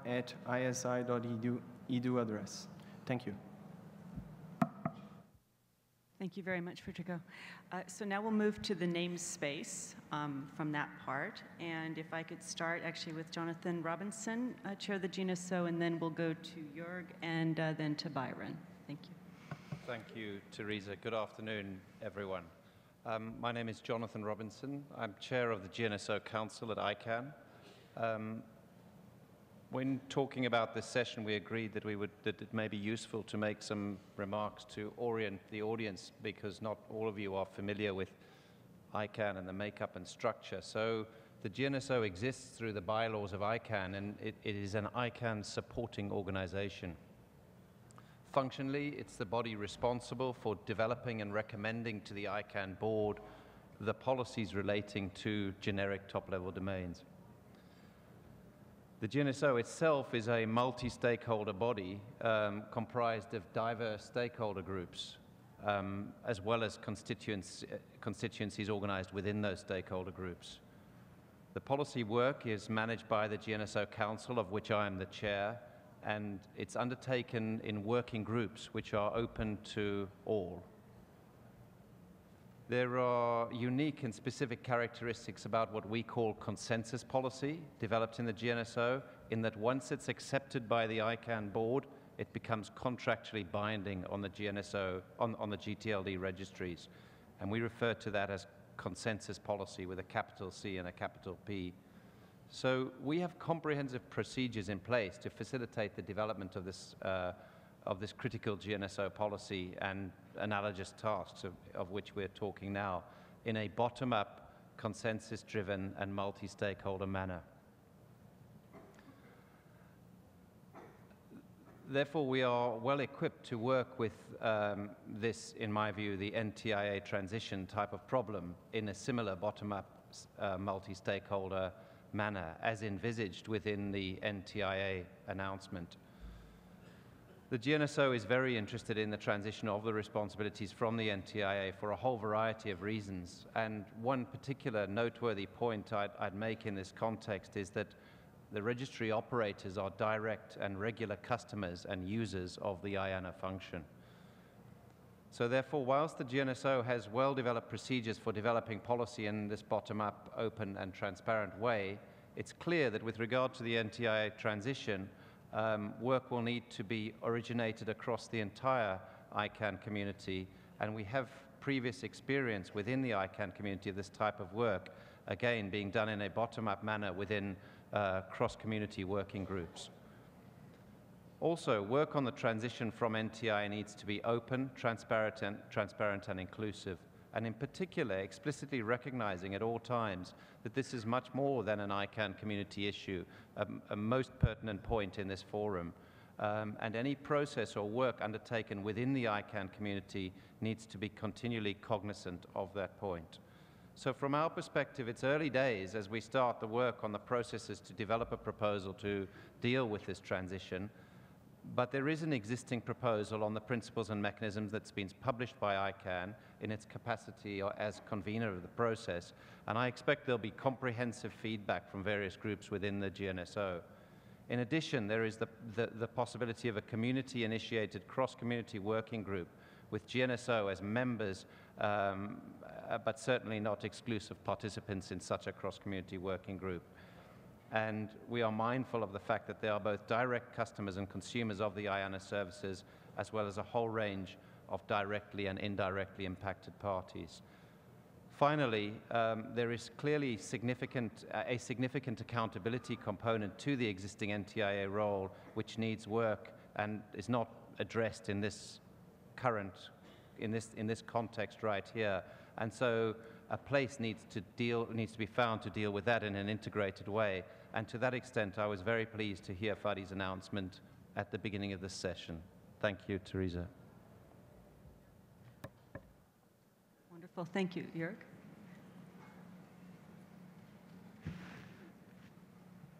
So, boa tarde.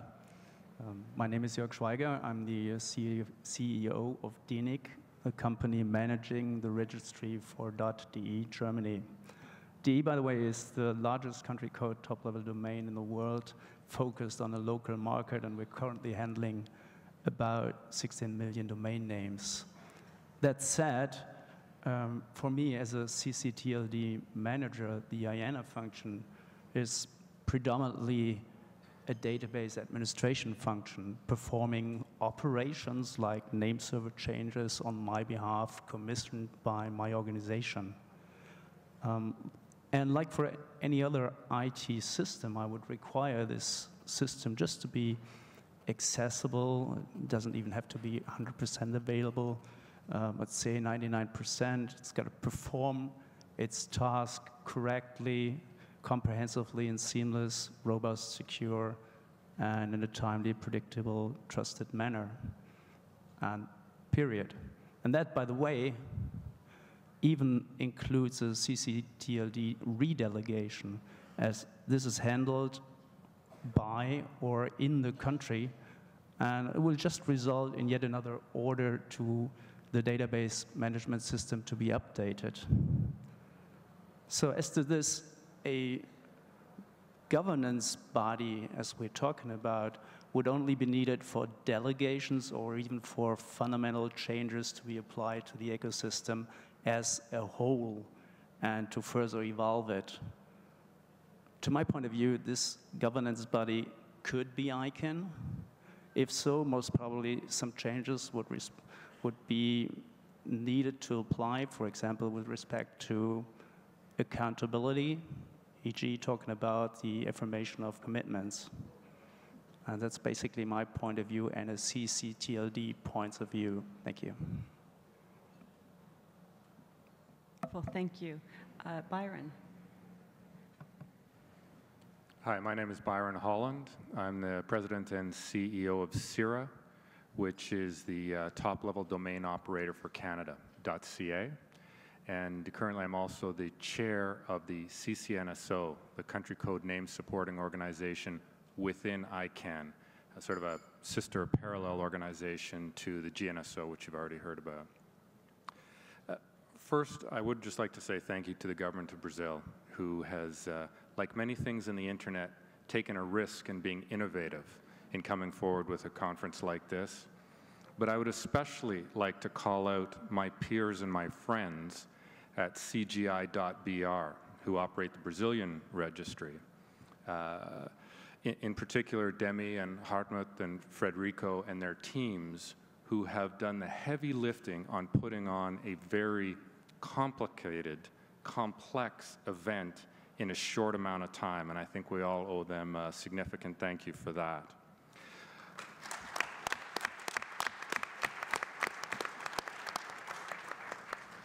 And I just want to point them out in particular because for many years, in fact, arguably decades, they have been an excellent example in our community of what multi-stakeholderism is really about, bringing a technical community, civil society, governments to the problems that needed to be solved in terms of the advancement of the internet. They're an excellent example of how it can be done and how effective it can be. So thank you for that. Secondly, I'd like to reinforce my colleague Jorg's comments, particularly around the notions of security and stability and resiliency. As domain name operators, that is job one, it's job two, and it's job three. By doing that and ensuring that, we in our respective parts of the internet ensure that you and all the end users can actually get access to the internet and end up in the right place.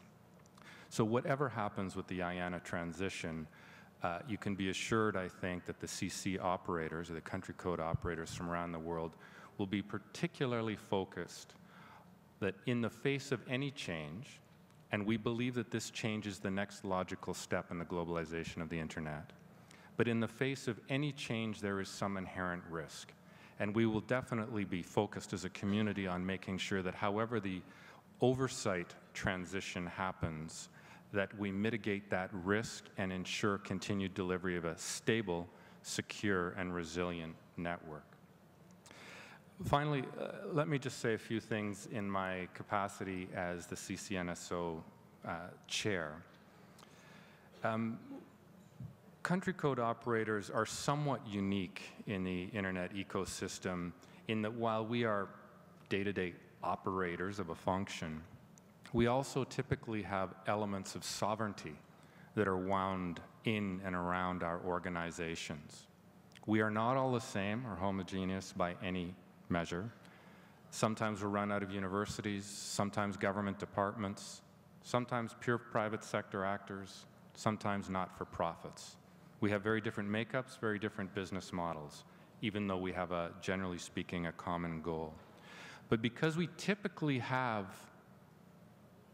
strong relationships, or at least relationships with governments, there is that notion or that element of sovereignty that we have to pay attention to.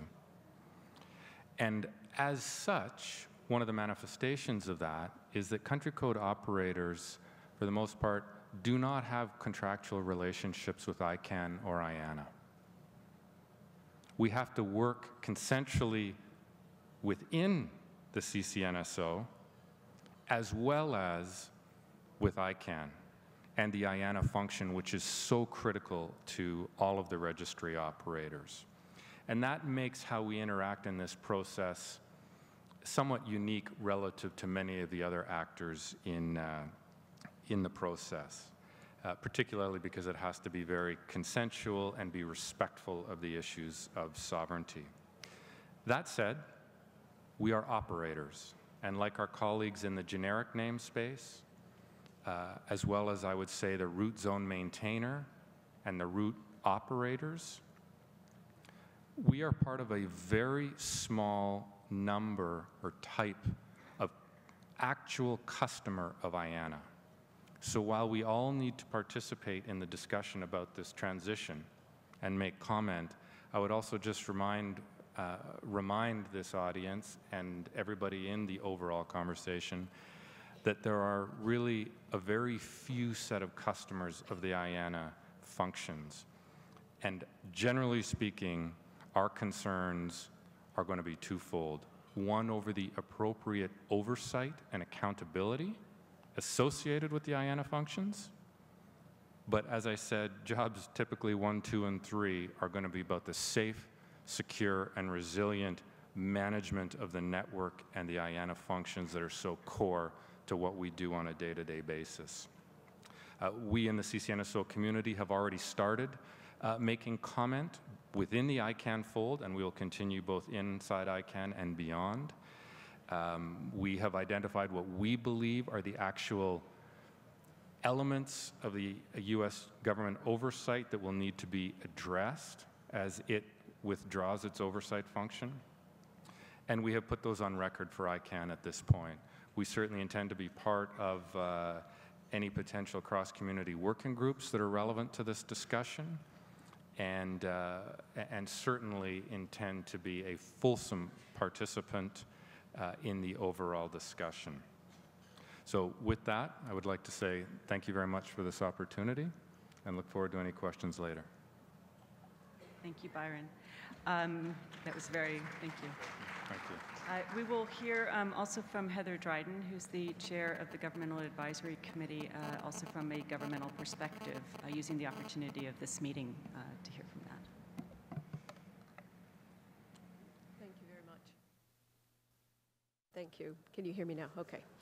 So good afternoon, everyone. As Teresa mentions, I chair the Governmental Advisory Committee to ICANN, and I come from the Canadian Department of Industry. It's a pleasure to be here this afternoon and to provide a GAC perspective. And I can see many representatives from the GAC here that have been participating in NetMundial, so that's really positive to see. Thank you to Byron for pointing out that governments have a particular interest in country code matters. I won't go into that into a great deal of detail in my comments today, but I think it's important to acknowledge that. So first of all, I'll talk a little bit about what the GAC is. Not everyone here might be familiar with it. And in addition, the GAC role and thoughts so far about the transition of the US IANA role, and what comes next for the GAC in terms of thinking about that particular matter. So first of all, the GAC is an advisory committee to ICANN created under the ICANN bylaws to provide advice on public policy aspects of ICANN's responsibilities. GAC membership consists of national governments and distinct economies recognized in international fora, and mostly in an observer capacity, multinational governmental and treaty organizations and public authorities. The GAC has grown over the last few years. Currently, more than 135 governments and 30 observer organizations are members. The GAC takes its own decisions on advice to provide to the ICANN board on issues that are within the scope of ICANN's role. The GAC is not an exclusive channel through which ICANN deals with governments, since ICANN also deals with governments and intergovernmental organizations at a general level through its stakeholder engagement outreach. ICANN looks to the GAC for consensus advice on public policy aspects of specific issues for which ICANN has responsibility. The GAC also provides views about ICANN's processes, drawing on a range of public sector experience. Over time, the GAC has demonstrated an ability to be flexible and adapt as part of the ICANN framework, and to be highly influential regarding ICANN's decisions. As a result, it remains important that the GAC be able to keep in step with ICANN's continued evolution. As far as the GAC and the US IANA role, the story to date is as follows. So some of you will be aware that in our outcome document, which we call a communique from the last meetings in Singapore, the GAC noted that the NTIA announcement is a timely step in the process of making internet governance truly global and marks major progress in the development of a multi-stakeholder model. Also, the GAC is willing to participate in and contribute to the process to be convened by ICANN, and underlines that the consultations and discussions should reach out to all parties, including those governments that are presently not members of the GAC and also not part of the ICANN multi-stakeholder community. ICANN should make full use of existing events and fora to ensure a broader engagement, including NetMundial and the Internet Governance Forum. So let me expand on this a little.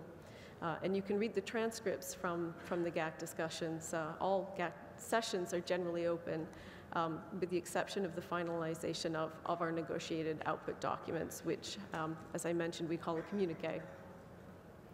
So there was support from many GAC members for the NTIA announcement, although some were more cautious and wanted more details as the ICANN process unfolds.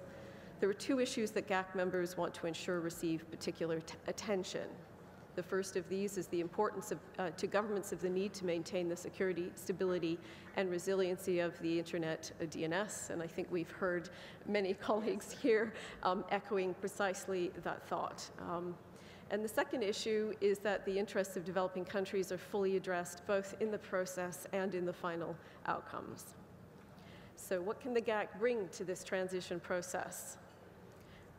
ICANN's proposed process model is still out there for public comment, and the GAC has not formed a particular view on the suggested modalities. The GAC may or may not be able to reach a consensus view on the process, but this will not prevent the GAC from being involved in a constructive way.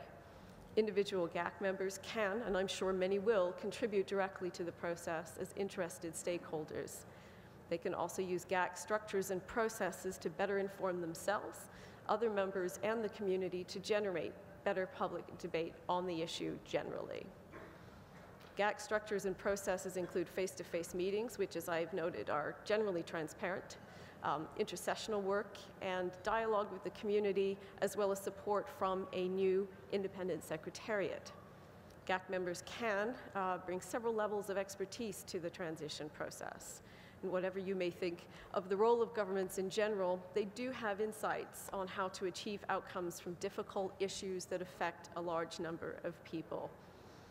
GAC members also represent specialized areas of expertise within national governments and are knowledgeable about the specifics of the public policy aspects of the DNS and the unique ways of ICANN.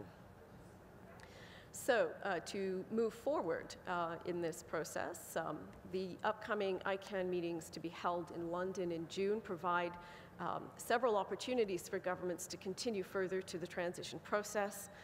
The GAC will again have this matter on its agenda, and I am hopeful that the best mechanism for GAC involvement in the ICANN process will have been settled by that time. In addition, it's important to note that the UK government is convening a high-level meeting during the ICANN meeting for governments that will consider both broader internet governance issues and the role of governments and the GAC. It may be that the high-level meeting can play a role in moving forward this exercise to transition the U.S. role by exploring the link between the themes for that agenda. So to conclude, thank you for this opportunity to talk a bit from a GAC perspective, and I will hand back to you, Teresa. Thank you. Thank you very much. So as we heard, we have a wide range of customers that have the relationship with the IANA function, and there is no one-size-fits-all. There's some clear, very active dialogues occurring in the respective communities, and the ultimate objective in ensuring a successful stewardship transition is a proposal that helps pull all of that together that meets the criteria that have been set out. So we have a bit of work ahead, but we look forward to it. And as Fadi had mentioned, there will be launched next week the ICANN accountability process, and please, we would ask that everybody actively participate in that, as that's a very, very important element that has always been part of the discussion as well. With that, we wanted to open up for questions to the panelists or observations, anything of that sort, and I will ask to be flagged every once in a while for remote participants. So if I could start, if you could introduce yourself, that would be great. Thank you. Thank you. I'm Roberto Maier, WITSA member from Brazil, and I'd like to talk on behalf of WITSA. As you heard over the last 2 days, we have a number of our members here at NetMundial, and we have been actively engaged in all phases of this process. We have welcomed NetMundial for its opportunity for stakeholders to work together to develop as much common understanding of the output documents. Regarding this stewardship role panel, we already welcomed the US government decision to transition the key internet domain name functions to the global multi-stakeholder community. And we would like to support the first step is for ICANN to convene global stakeholders to develop a proposal to transition the current role led by NTIA. We offer some concerns, and we would like to make an offer. Businesses such as our members are also highly affected, even if they are not direct IANA customers. Such technical and important topic must be addressed with businesses and participation by the ICT sector represented as stakeholders. As WITSA stated in our NetMundial content submission, and has been repeated here more than once, the ICT sector is the internet, and the internet is the ICT sector, mainly as seen by users. We have a broad and highly representative reach into the ICT sector in 85 countries covering all the world's regions, and we look forward to engage in this consultation and working to ensure a neutral, transparent, and inclusive development of a transition process inclusive of the broad diversity of interested and affected stakeholders, along with all technical players. Thank you. Thank you very, very much. It's very helpful. I'll rotate back and forth here, so yes. Good afternoon, everybody. Good afternoon, Teresa. Thank you very much. I see still we need more gender balance on the podium. It's 2 to 9. We should have 4 to 5 or 5 to 4 in future. There are expertise there, and you are a good example, you and Heather, a good example of this expertise that you could run the meeting quite successfully. So don't count this one as a 2 minutes time they have given to me now. I'm going to ask you a very specific questions. The question is that IANA, as you mentioned, timely announced the transition of stewardship. Not in 2013, but not 2015. It says that 2014 make that announcement. So good time for that. Now, what you have to do, there are 4 conditions for that transition, and you have to fulfill those 4 conditions. Let's take it from the bottom. If you go to the IANA in 2015 and giving your draft or whatever, and says that, no, one of these conditions is not met or is not fully met. So what you do? So do you have any process between now and 2015 to back and forth check to see that if 2015 you go there and they say, no, it is not meeting the requirement, you would have another 1 year, another 2 years, so on and so forth. Now, that is very trivial. Now, coming to the important questions. How you developed the models that you have to present to IANA? Because the function of the system has, in our view, 2 parts, policy parts and operational parts. Who established the policy parts? And then once you prepare everything, you have to go to the multi-stakeholder and you prove that this is approved or adopted or supported multi-stakeholder. How you outreach all those multi-stakeholders? Is it just by the public announcement, or you have other mechanism, other model to reach all of those people, because you're dealing with very, very important issues. And now, coming to the policy and so on and so forth, and inside the ICANN, I have mentioned, and I want to mention again, the accountability is a system that has a separation of powers. Currently, I'm sorry to say that, it is not criticism, but it is a fact that the accountability in ICANN is a self-accountability. You are accountable to yourself. There is no entity that you are accountable to, and there is no policy that, based on that policy, you are accountable.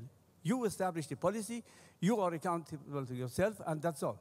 And what about in future? What would happen in future for these accountability actions and so on and so forth? So these are the issues need to be further developed, but the most important is how you outreach all those multi-stakeholders. Would you have a meeting? Would you have a dialogue? Would you have a passive dialogue like today that I make a comment? Other may be negating my comment, may say, no, they don't agree with that. There is no way to discuss. There is no way to debate. There is no way to come to some agreement. So what process you will use to have this multi-stakeholder dialogue in order to arrive at something that you go to the IANA for the first announcement or the first evaluation. And I thank you very much. Thank you very much. Would any of my colleagues care to respond to any of the points? No, okay. Then I will just very quickly, just to reiterate, the dialogue and the engagement is beyond just the ICANN community. And you've heard from the different entities that are also beyond the ICANN community of discussions that they're having in their respective communities and awareness. And we also certainly appreciate the opportunity to be having a dialogue here, which is also very much outside of our traditional communities. On the dates, it's useful to have a date. As you know, there's an opportunity to extend that contract twice. The date, though, is a good goal to have. And in the context of the overall other questions, I think if you can make sure you put those into the process, they're very good observations and could be very good contributions to that. So I'm sorry, if I could have the gentleman there. Sorry, the gentleman to the far right. Yes, thank you. Okay. En principio, para agradecer la exposición. I would like to thank the comments by the representatives of the ICANN on the DNS system ecosystem. I would like to highlight two aspects related to CCTLDs that in particular, I came here with the hope that we could discuss this, because they can be an actual instrument for internet governance implementation, at least, or exercise, at least in the countries. It is very difficult to have a global governance system. We thought that as part of the civil society and the individual internet users, we could participate in this system for CCTLD management, because we believe that it is necessary to highlight, as Mr. Byron Holland said, that these CCTLDs today are run by companies, corporations, NGOs, individuals, and governments. But the individual participation cannot establish governance conditions. That is why I would like to raise this issue here, and I would like to ask you to please do whatever is in your power to ensure the engagement and the participation of Internet users in these definitions, basically going back to John Postel's principles in the RFC 1591. Thank you. Thank you very much. Does anybody on the panel want to engage? Byron? I did just want to add, and thank you for that comment, because I think it raises an important issue around CCTLDs. I'm the chair of the CCNSO. I don't claim, and this role doesn't represent other CCTLDs. And there's another important element We represent, or within the organization, there are about 150 CCTLD operators. That is the significant majority of operators around the world, but it is certainly not all of them. So not all CCs are members of the CCNSO. However, we are certainly going to be doing our best to spearhead and work with the regional CC organizations to reach out to those who are not members and do everything we can to bring all of the CC community into the discussion, regardless of whether they're CCNSO members or not. Thank you very much. So we had government, civil society. I'll go to technical, and then do you mind if then I'll go to business. So thank you. Thanks, Teresa. Jordan Carter from Internet New Zealand. Just get the label right this time. Thank you for the chance to speak, and I just want to reflect on what Fadi said about the accountability stuff that's going to be out next week. There's been some difficulty in the discussions on the IANA transition piece that have been generated by a lack of clarity around accountability issues and how they could be addressed, and the particular issue of the separation of operations and policy in the IANA function. So I wanted to say thank you and to say I'm pleased to hear that's coming out next week. I think that ICANN should prepare an overall scope document that sets out both what is going to be dealt with in that accountability thing and in the IANA transition in one place, so people can see that between the two processes, everything that needs to be dealt with is going to be dealt with. And I'd like to make an argument that we should be sure that the accountability piece is a precondition for the IANA transition. There has to be an improved, settled accountability framework in place before the NTIA ends the contract, which I do hope we can all do before 30 September 2015. Thank you. Yes, I hope before September. Vint, please. I'm Vint Cerf. I'm Vice President of Google, but I want to speak to you not with that hat on. I'd like to speak to you as the co-inventor of the Internet, the former president of the Internet Society, the former chairman of the ICANN, and the former chairman of the Internet Architecture Board. First thing I want to observe is, and call to your attention, is the incredible diversity of functions and organizations that are required to make the Internet work the way it does today. You can see that right here in front of you, and you heard more about it for the people that these folks on the panel represent. So keep that in mind. Second thing, keep in mind that the historic process by which the Internet has evolved has allowed it to grow by a factor of 1 million since 1983 when it was turned on. So keep in mind that we have a pretty good history of ability to grow this system on a global scale with the processes that have evolved up until the present point. The third point is that the oversight by NTIA had the benefit of two things: lightweight and simple. And as you enter into this debate and discussion about accountability, if you make things too complicated, you will make it really hard for the Internet to continue to grow and serve its users in the way that it has for the last 30 years. The fourth point is that one of the reasons this has worked is that every one of the parties involved on that panel and their constituents and the rest of us in the room have believed in a collaborative environment. We all wanted to make the Internet work. Finally, last point, don't screw this up.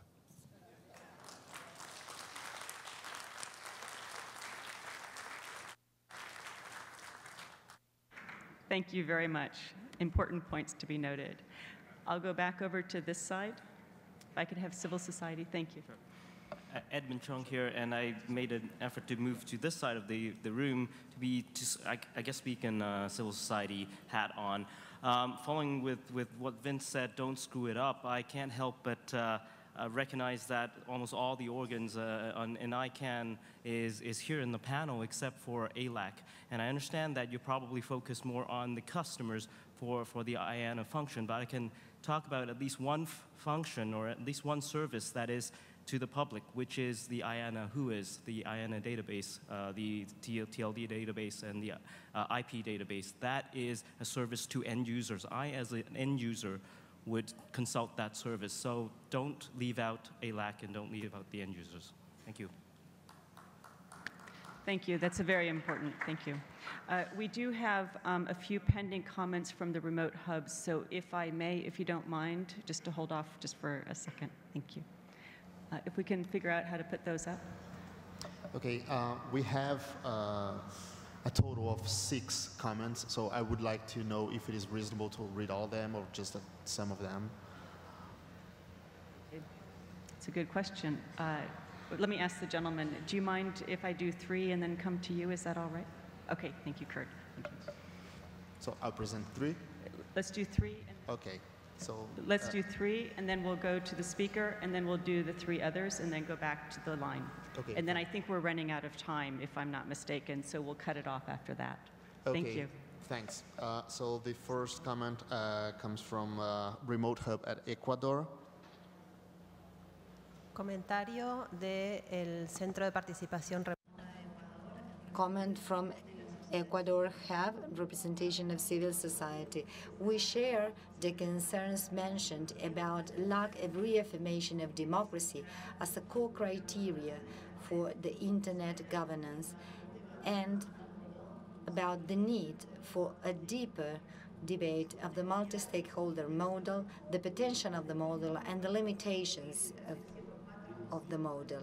So we propose to include in section 405 of the document the following mention.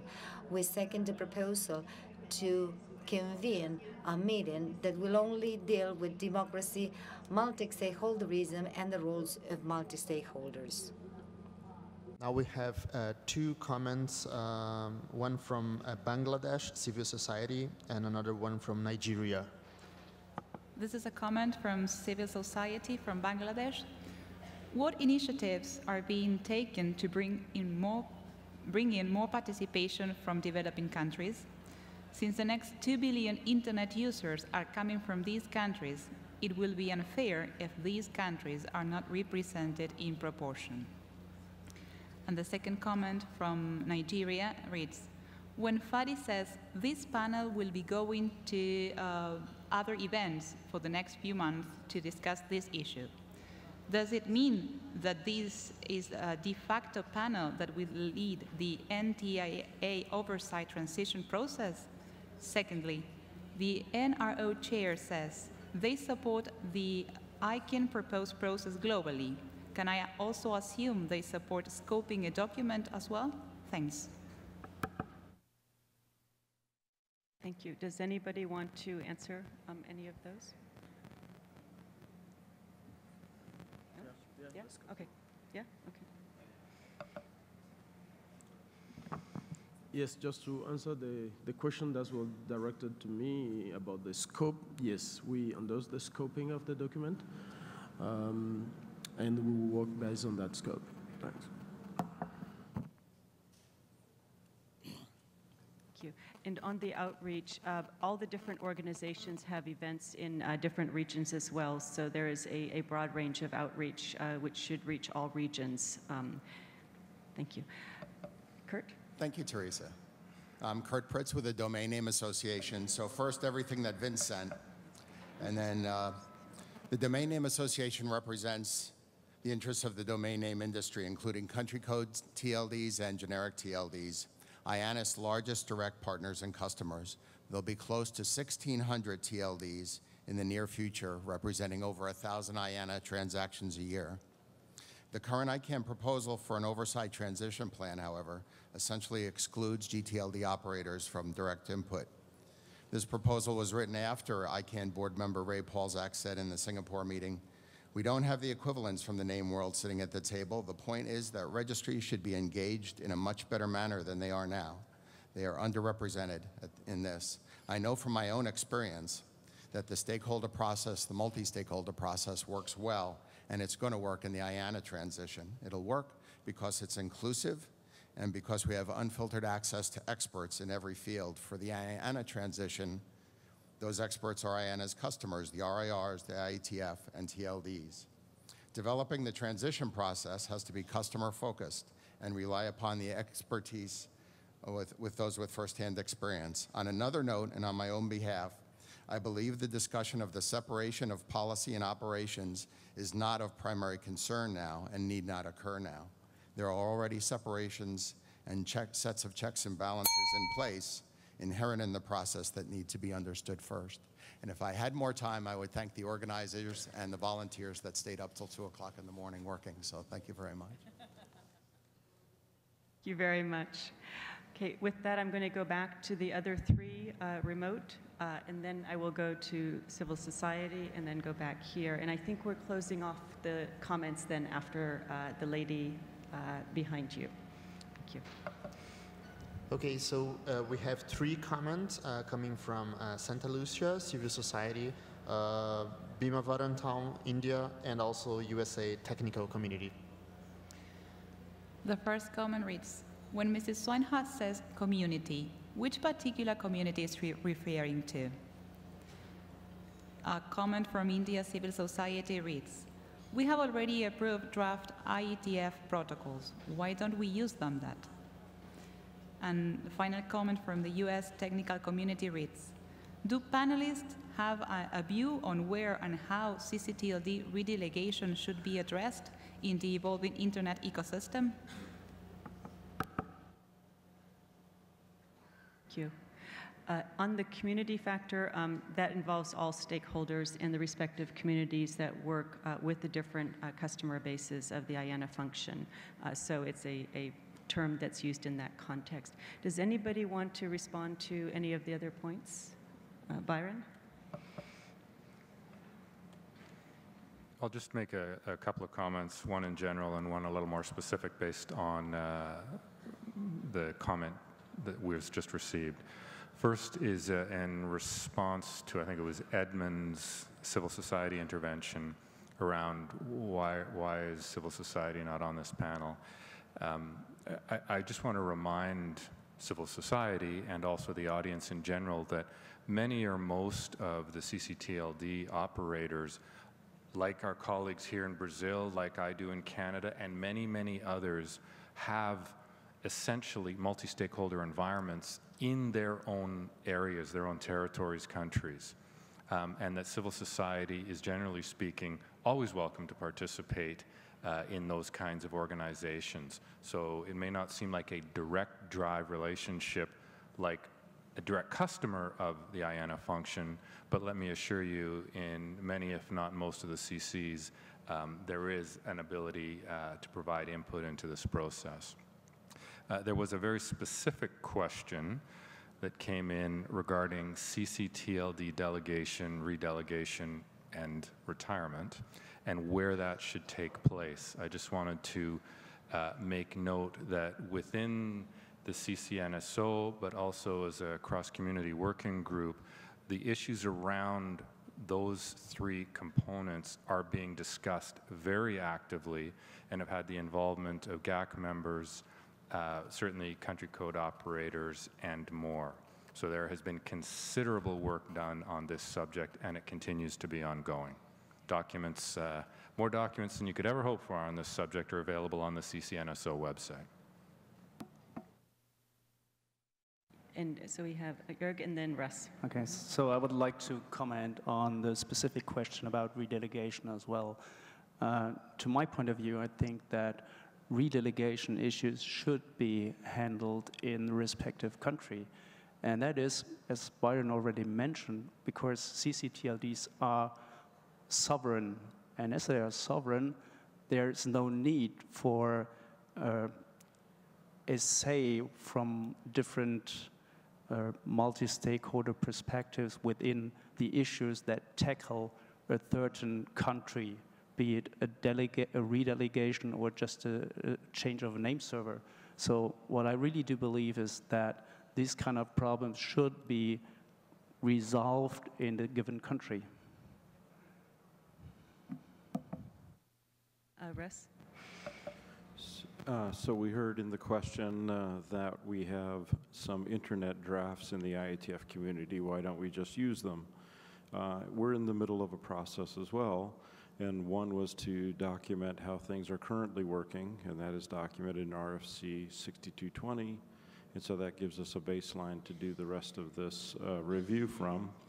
And at the last IETF meeting in London, we discussed the principles that need to be maintained as we go forward. And so for the protocol parameters, we now have a list of 6 principles. It will work from those. And finally, we will participate with the other folks that are involved in the names and the number space to make sure that we come together with a holistic system that works for all of us. Thank you. Heather. Thank you. So on the topic of country codes, I thought it would be useful to point out that the Governmental Advisory Committee has developed a set of principles concerning delegation and redelegation of country codes, and that is one of the reference documents for the initiative that Byron talked about. That is being led by the Country Code Name Supporting Organization. And I think that I agree, and my government colleagues would certainly agree, that country code matters really are to be resolved at the national level. And I think this is a well understood and well recognized principle as well. Thank you. Thank you, Heather. I had been remiss in responding to one aspect that a remote participant had raised, and that was whether this panel is actually overseeing the NTIA stewardship transition. No.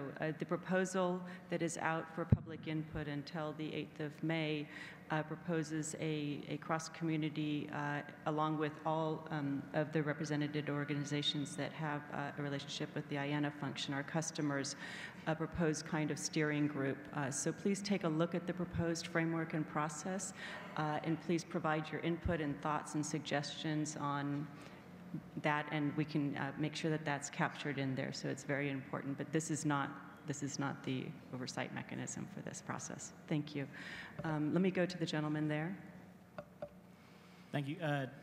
David Cake, Civil Society, and from Electronic Frontiers Australia, and currently one of the vice chairs of the GNSO.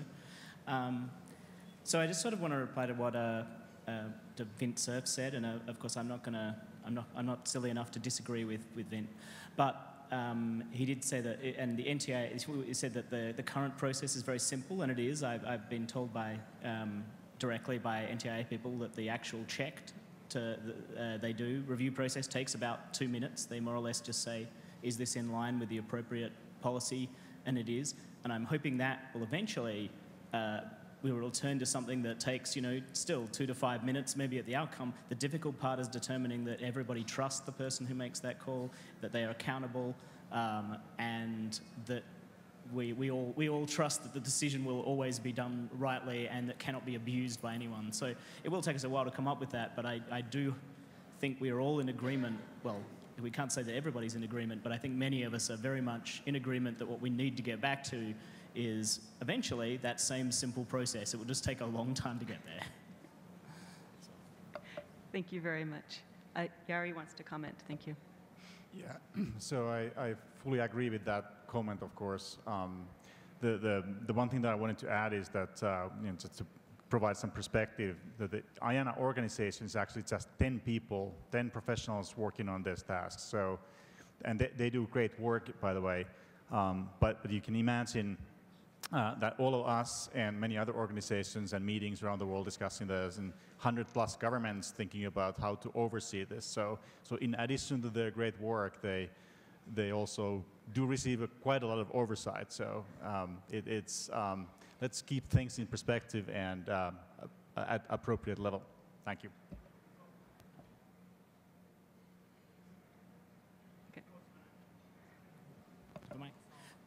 Of course, when I said it's that simple, I meant only the NTIA oversight function, not the whole of IANA, which I understand does a great many things and does it well. Thank you very much. We are going until 5 o'clock, then we have a break, so I will take the next 3 speakers here and for the dialogue, please. Hi, my name is James Singh from Dreamvanet. I welcome the US position, and I believe it's sincere that it's given us stewardship of IANA at this moment in time. However, given the politics that's being played within the domestic or even at the international arena, it's not certain to me that the political will will remain in September 2015. And potentially, we may be looking at extension of contract to 2017 or 2019. Potentially.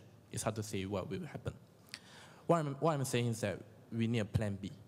In the event that the U.S. is not giving up or releasing the control as it's promised, even though we have a few other requirements. And eventually that was going to cause some balkanization of the internet. And I believe that the unified internet is more important than what the US government wants or don't want to do. The other comment I have is on the slide that you have, where you have US government in all aspects of the involvement, but they're actually very different. US government involvement in protocols and parameters is very different in the way that they actually involve in the delegation of the root zone file, the management of the root zone file. What I'm saying is that we need to be careful not to make things more important than they actually are. In fact, this is what's scaring a lot of people, because it seems like you're giving, the US government is giving something very important, where actually it is not. If you want a smooth transition, make it simple and make it less important. I do want to advocate that we try to keep things simple. I do support Vin's position. And because if things are more complicated than it is, then somebody have to pay for it. Thank you. Next gentleman. Okay, there's a whole series of outcomes of the 2012 WTSA that are related to identifiers. They're mostly ITU-T sector and WTSA outputs, but they are reflected in WTDC. ITU-T Study Group 17's work on public key infrastructures, identity management, digital signatures. You got a reference to ENUM in the IPv6 transition. You've got ITRs on the integrity of numbering resources. You've got non-identification as an issue. Indirectly, you've got ITU-T recommendation 1255 on digital identities. My point is simply that these are already intergovernmental, however much they actually may be adopted. But as part of the frame of the WTSA, they were being called merely technical. And that's why they're clearly under the ITU-T sector's mandate. They're actually of very great potential significance as related to internet-related public policy. If they were to be used as pieces of an infrastructure to validate or even enforce policies associated with identifiers. So this is one of the most important reasons why my one contribution to your document was to recognize the universal general purpose interoperability that we already have based on the flexibility of the IP layer, and to set up a system that allows us to assess these potential things, which might end up being the UNESCO's Internet Universality things, against their impact on the IP layer's flexible general purpose universal interoperability that we already have today. That's it. Thank you very much. Anybody? Can I make a question? A very quick one. Does anybody want to comment on, have you heard anything about using any of this infrastructure and related to public policy?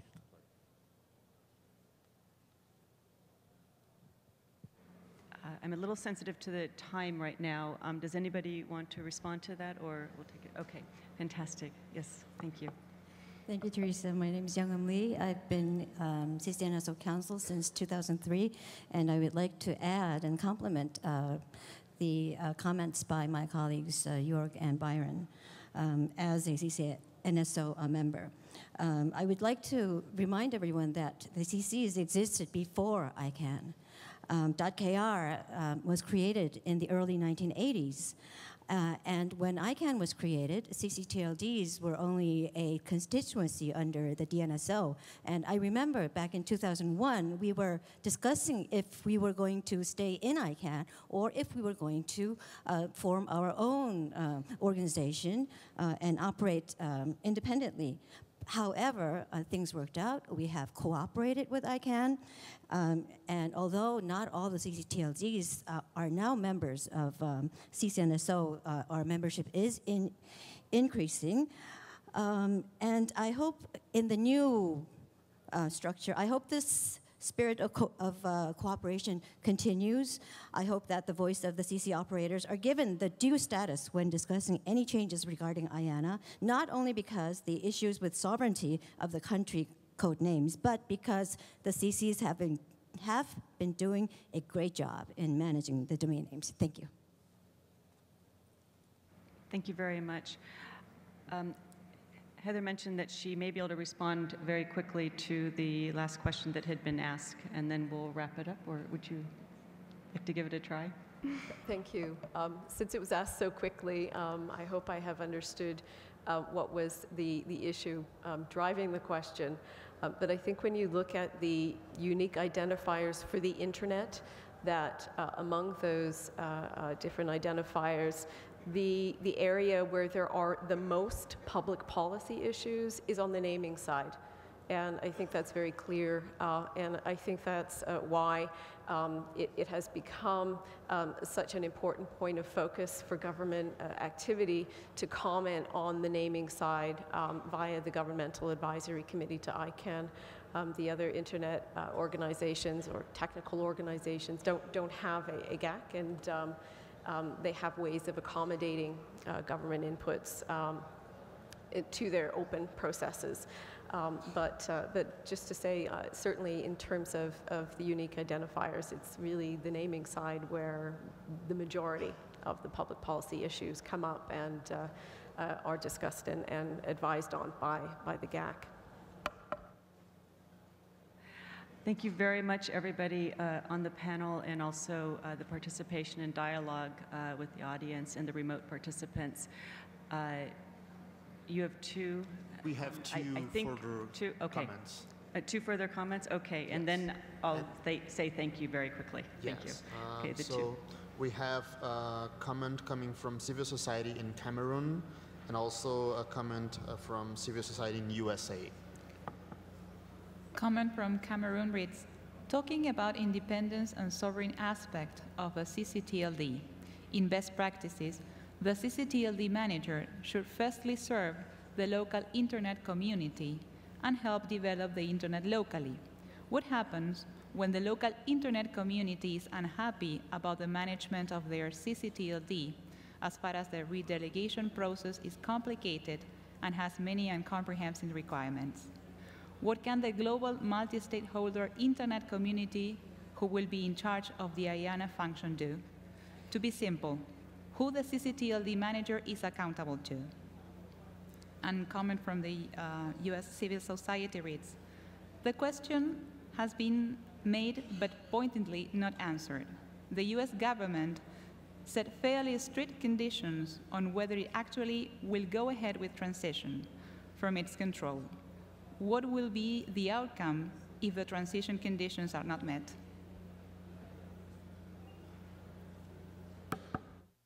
Thank you. Okay, well, I guess that's me. You know, that is a very serious question, and there's a number of elements to it. I'm going to speak sort of on two tracks, particularly in conjunction with the comment I made earlier about what is happening on this topic in the CCNSO. In the CCNSO, we don't decide about from whom or to whom redelegations happen. We are focused on the process to make sure it's consistent, that it's transparent, and the outcomes, in a sense, can be predicted once a decision has been made in country by the local internet community. And that's defined in country. And of course, it varies from country to country. As far as who the CCTLD manager is responsible to, as I mentioned earlier, there are a great variety of structures in terms of the governance and businesses of the various CCTLD actors. So it's really going to be dependent on the type of organization that operates the CC within any given country. Okay. I think with that, we're going to not abuse the time too much. And thank you very much to CGI, the local host NetMundial, and the program planners for allowing this panel session to occur. It's been very informative and a very good dialogue. So with that, I understand there's a break. And how long is the break? Half an hour. So please come back in half an hour. And again, thank you very much to the participants.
meninas que podem aqui auxiliar. Então fica uma de um lado e a outra do outro lado. Tá.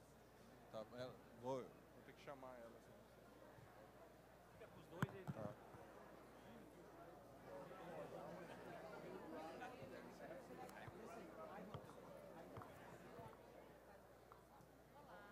Eu pedi ajuda com vocês aqui durante a cerimônia, porque assim...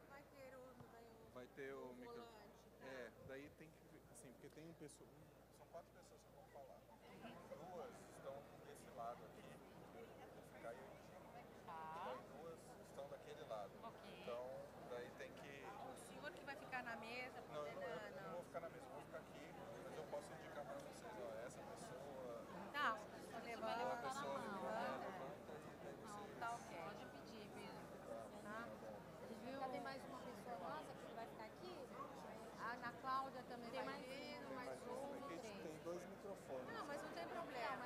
Ela vai ficar aqui se tem uma necessidade. Ah, tá bom, ótimo. Precisarem de alguma coisa. Vou pegar a lista. Tá. Então, viu, eu te peço de coração, se você pudesse colocar nessas duas, eu te agradeço.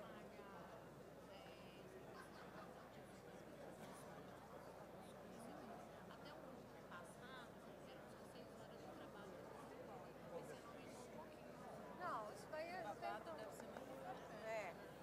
A única coisa que eu não consigo fazer é triagem, que é diferente, senão me estoura, entendeu? Mas por que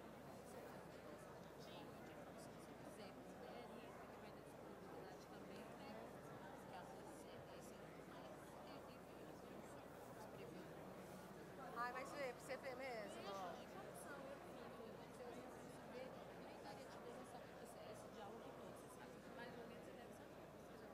Não, eu também, quando eu falo, olha, eu posso te indicar tudo, eu não sou, eu faço isso, eu tenho isso. Eu falo, gente,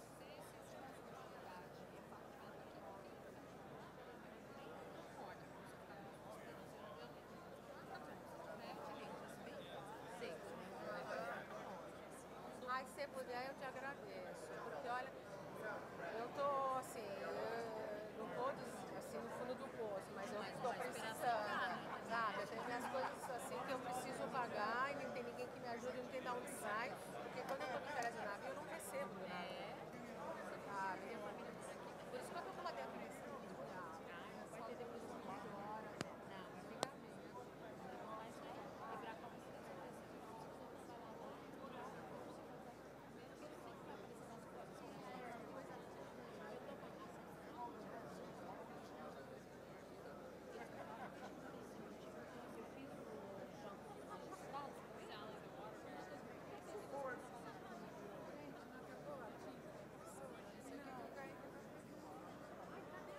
E pra ele não fez.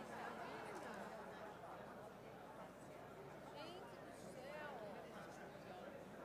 Ana, a Cláudia.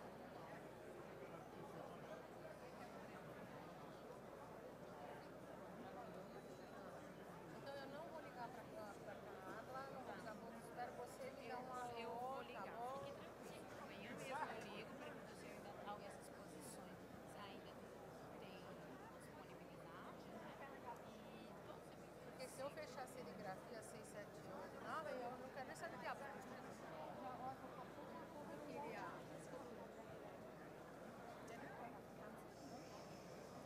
Ela saiu.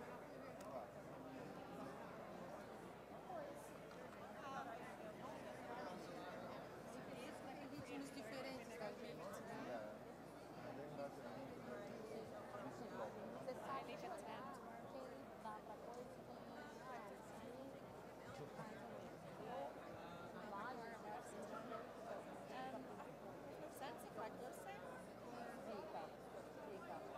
e ainda assim ainda toma balão, você consegue deixou vendida lá onde eu trabalhava, você ligou no lugar vendida, falou, ai, eu te entrego isso pra você. Eu falei pra mim, pode o coração de você chamar uma pessoa, não ajudar um outro colega que está esperando, porque tava no dentista, a gente não me deixa vencida, eu fico louca. Where do you stand on all this? You happy with all this stuff? This castle about neutrality. Where is do you like the proposal? Do you like the proposal? the FCC? Yes.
Well, no, because the internet is always best after saying. On the parliament, on the vote in Brussels, which has been the vote with the amendment that has been approved. Right. Because they say that the new service should be separated from the internet. But doesn't it still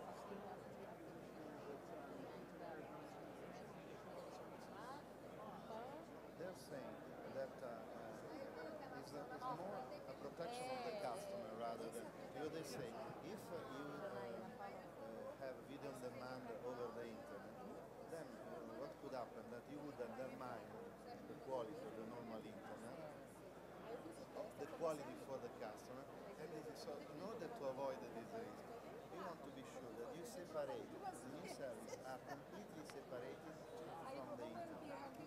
That it uses expression. The text is quite common. I don't know if it's in your interest that we start such kind of regulation again. No, really, it's not that I want to see it. Yeah, but this discussion and I told you that Europe wanted to regulate internet.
Eu imprimo duas, a gente põe uma pra Eles pra devem fora. estar trocando.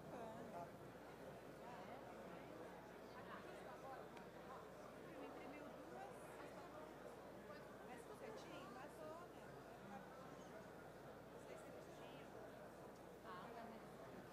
Só um. Ah, tá claro.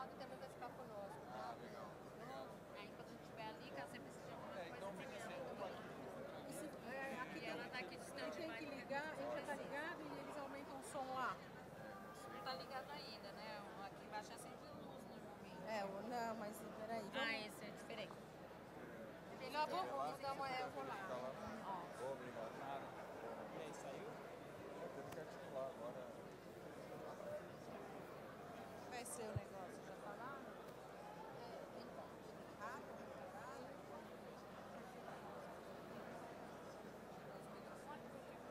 Eu fico aqui de stand-by.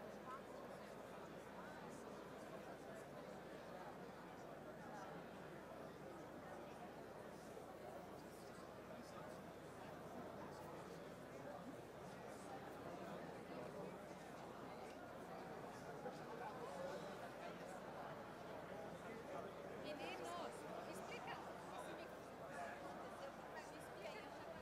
Vocês são amigos do som ou não? Não mexe em nada. Tá legal, ele só vai abrir aqui. Tá. Ana,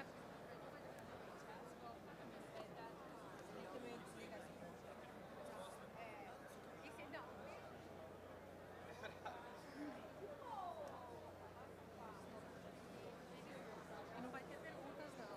Vai ter votação. Deixa eu aproveitar. Né? Dela é diferente. Esse aqui é só. Já tá ligadinho, é só entregar. É só entregar. Só entregar pra pessoa e sair falando. Ah, já tá até. Não. Não, ele deixou fechado ali ainda. Pelo amor Mas de a hora Deus, que porque eu tô você com esse entregar, negócio ele já há vai horas tá aqui falando. falando ali, feito Tá fechado ali. que eu nasci pra falar, pra mim e pra mais uns 10. Só Jesus na causa, amigos. Obrigada, viu?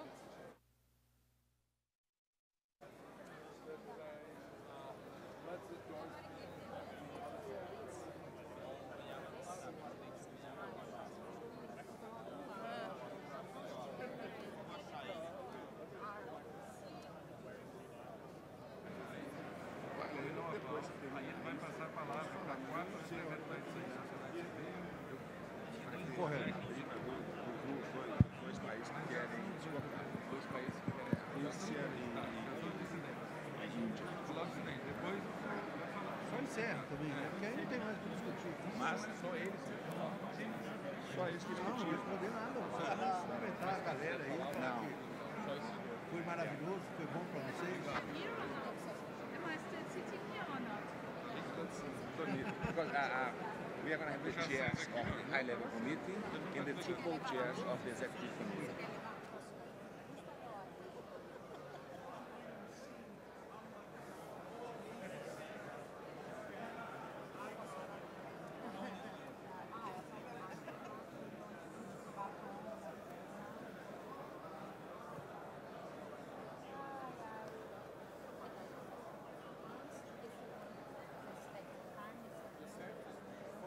Estão corretos, já ligados. Já. Ele só tá controlando o volume que ele fechou, ele só vai abrir. Aqui já tá legal.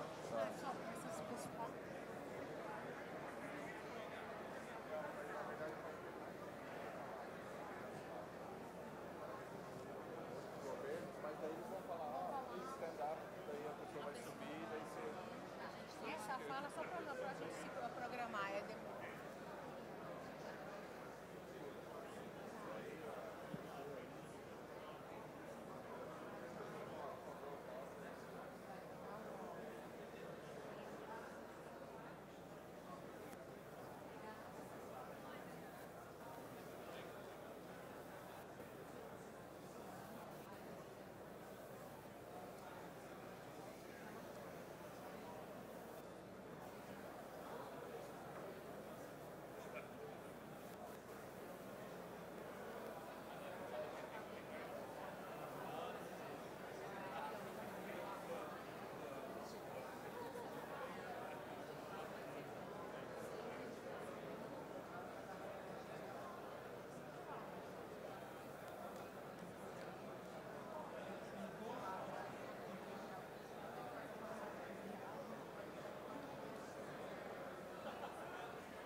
I would like to ask all of you to take your seats and apologize for this delay, but that's part of the process.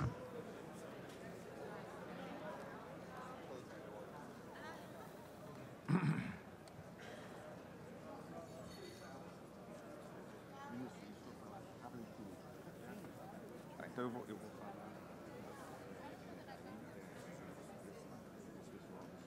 Falar e eu fecho essa, tá? Não. Well, I think that we are ready to start.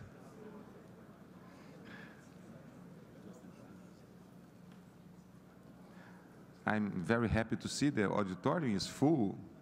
Yeah, that's great.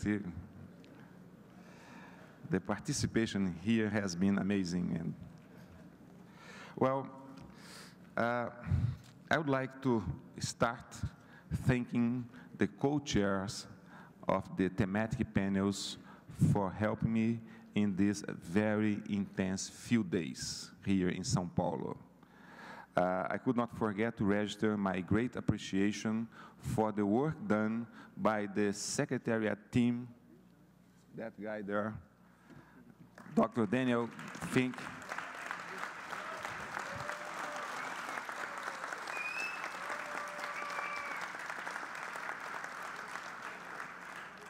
And the CGI represented here by Dr. Hartmut Glaser.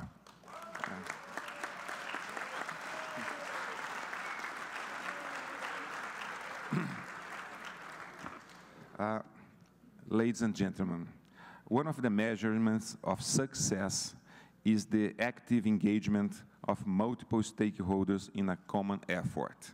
And this was the case here in these 2 days in São Paulo. During the conference days, we had the participation of more than 900 people, 19% from government, 20% from private sector, 23% from civil society, 10% from academia, and 10% from the technical community. It is also worth mentioning the successful remote participation from people from different parts of the world. I would like to ask an applause for them.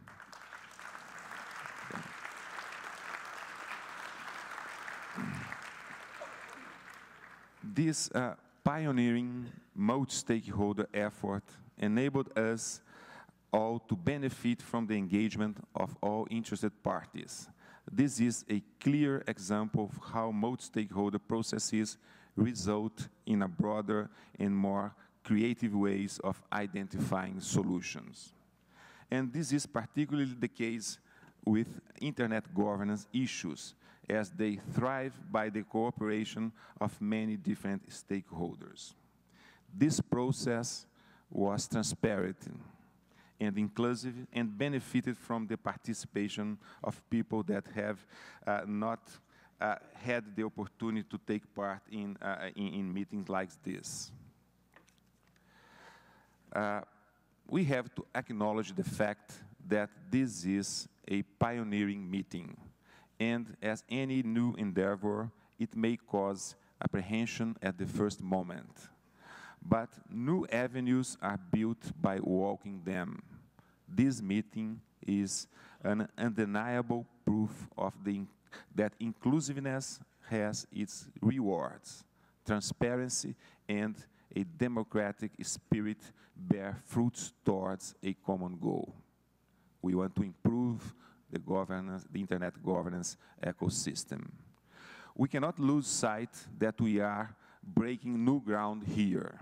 What comes out of this meeting is not the end, but the threshold of a new beginning. We know where we are, and we know where we want to get. This is the first stone of a way we all want to build together. President Dilma Rousseff showed us the way. Ladies and gentlemen, this is indeed a milestone in the history of internet governance. Governments came together with the civil society, the technical sector, academia, and the private sector in an effort to take this first step. Let us be very clear and frank here. This might not be a perfect document, but this is the result of a bottom-up process that encompasses contributions from multiple stakeholders from the 4 corners of the world. This document cannot be construed as a legally binding one. It is a broad convergence of ideas, perceptions, suggestions, and visions coming from different stakeholders in different parts of the world. This is not a legally binding outcome, but a statement that binds us together. And we cannot forget that new ideas, especially those concerning paradigm shifts, usually take time to be perceived in its entirety. The outcome should be seen as a contribution from a wide range of representatives that will feed in other processes dealing with internet governance. I'm not going to burden the audience with the detail of documents, but 2 of the important contributors to this conference will read the document so that you all know what is in there. So I'm going to ask first you. Okay, the first one to read the principles part of the document, and then Jeanette will read Adam will read the principles, and Jeanette will read the roadmap.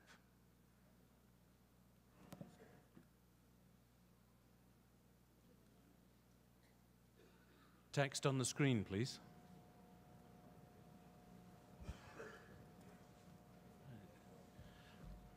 Good evening. So it's my pleasure to start reading this document. We'll begin NetMundial Multi-Stakeholder Statement, 24th of April 2014. Preamble. This is a non-bounding outcome of a bottom-up, open and participatory process involving thousands of people from governments, private sector, civil society, technical community and academia from around the world. The NetMundial conference was the first of its kind, and it hopefully contributes to the evolution of the internet governance ecosystem. Introduction.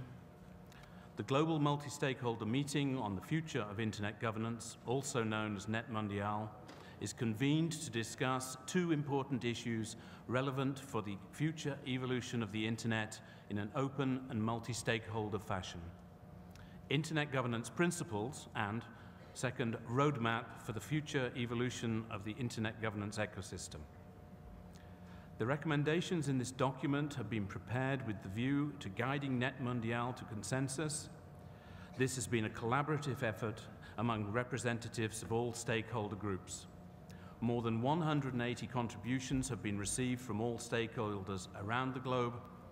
These contributions have been taken as the basis for the elaboration of the recommendations submitted here to the participants of NetMundial towards the development of broad consensus. Recommendations of NetMundial are also intended to constitute a potentially valuable contribution for use in other internet governance-related fora and entities. 1. Internet governance principles. NetMundial identified a set of common principles and important values that must contribute for an inclusive, multi-stakeholder, effective, legitimate, and evolving internet governance framework, and recognized that the internet is a global resource which should be managed in the public interest. Human rights and shared values. Human rights are universal, as reflected in the Universal Declaration of Human Rights, and that should underpin internet governance principles. Rights that people have offline must also be protected online in accordance with international human rights legal obligations, including international covenants on civil and political rights and economic, social and cultural rights, and the Convention on the Rights of Persons with Disabilities. Those rights include, but are not limited to, first, freedom of expression. Everyone has the right to freedom of opinion and expression. This includes freedom to hold opinions without interference and to seek, receive, and impart information and ideas through any media and regardless of frontiers. Freedom of association. Everyone has the right to peaceful assembly and to association online, including through social networks and platforms. Privacy. The right to privacy must be protected. This includes not being subject to arbitrary or unlawful surveillance, collection, treatment, and use of personal data. The right to protection of the law against such interference should be ensured. Procedures, practices, and legislation regarding the surveillance of communications in their interception and collection of personal data, including mass surveillance, interception, and collection, should be reviewed with a view to upholding the right to privacy by ensuring the full and effective implementation of all obligations under international human rights law. Accessibility. Persons with disability should enjoy the full access to online resources, promote the design, development, production, and distribution of accessible information, technologies, and systems on the Internet. Freedom of information and access to information. Everyone should have the right to access, share, create, and distribute information on the Internet, consistent with the rights of authors and creators as established in law. Development. All people have the right to development in the Internet, and the Internet has a vital role to play in helping to achieve the full realization of internationally agreed sustainable development goals. It is a vital tool for giving people living in poverty the means to participate in development processes. Protection of intermediaries. Intermediary liability limitations should be implemented in a way that respects and promotes economic growth, innovation, creativity, and the free flow of information. In this regard, cooperation among all stakeholders should be encouraged to address and deter illegal activity consistent with fair process. Culture and linguistic diversity. Internet governance must respect, protect, and promote cultural and linguistic diversity in all its forms. Unified and unfragmented space. Internet should continue to be a globally coherent, interconnected, stable, unfragmented, scalable, and accessible network of networks based on a common set of unique identifiers that allows data packets/information to flow freely, end-to-end, regardless of lawful content. Security, stability, and resilience of the Internet. Security, stability, and resilience of the Internet should be a key objective of all stakeholders in Internet governance. As a universal global resource, the Internet should be secure, stable, resilient, reliable, and trustworthy network. Effectiveness in addressing risks and threats to security and stability of the Internet depends on strong cooperation among different stakeholders. Open and distributed architecture. The Internet should be preserved as a fertile and innovative environment based on an open system architecture with voluntary collaboration, collective stewardship, and participation, and upholds the end-to-end nature of the open Internet and seeks for technical expertise to resolve technical issues in the appropriate venue in a manner consistent with this open, collaborative approach. Enabling environment for sustainable innovation and creativity. The ability to innovate and create has been at the heart of the remarkable growth of the Internet and has brought great value to the global society. For the preservation of its dynamism, Internet governance must continue to follow permissionless innovation through an enabling environment consistent with other principles in this document. Enterprise and investment in infrastructure are essential components of an enabling environment. Internet governance principles. Multi-stakeholder. Internet governance should be built on democratic, multi-stakeholder processes, ensuring the meaningful and accountable participation of all stakeholders, including governments, the private sector, civil society, the technical community, the academic community, and users. The respective roles and responsibilities of stakeholders should be interpreted in a flexible manner with reference to the issues under discussion. Open, participative, consensus-driven governance. The development of international internet-related public policies and the internet governance arrangements should enable the full and balanced participation of all stakeholders from around the globe and be made by consensus to the extent possible. Transparent. Decisions made must be easy to understand, processes must be clearly documented and follow agreed procedures. The procedures must be developed and agreed upon through multi-stakeholder processes. Accountable. Mechanisms for independent checks and balances as well as review and redress should exist. Governments have primary legal and political accountability for the protection of human rights. Inclusive and equitable. Internet governance institutions and processes should be inclusive and open to all interested stakeholders. Processes including decision-making should be bottom-up, enabling the full involvement of all stakeholders in a way that does not disadvantage any category of stakeholder. Distributed. Internet governance should be carried out through a distributed, decentralized, and multi-stakeholder ecosystem. Collaborative.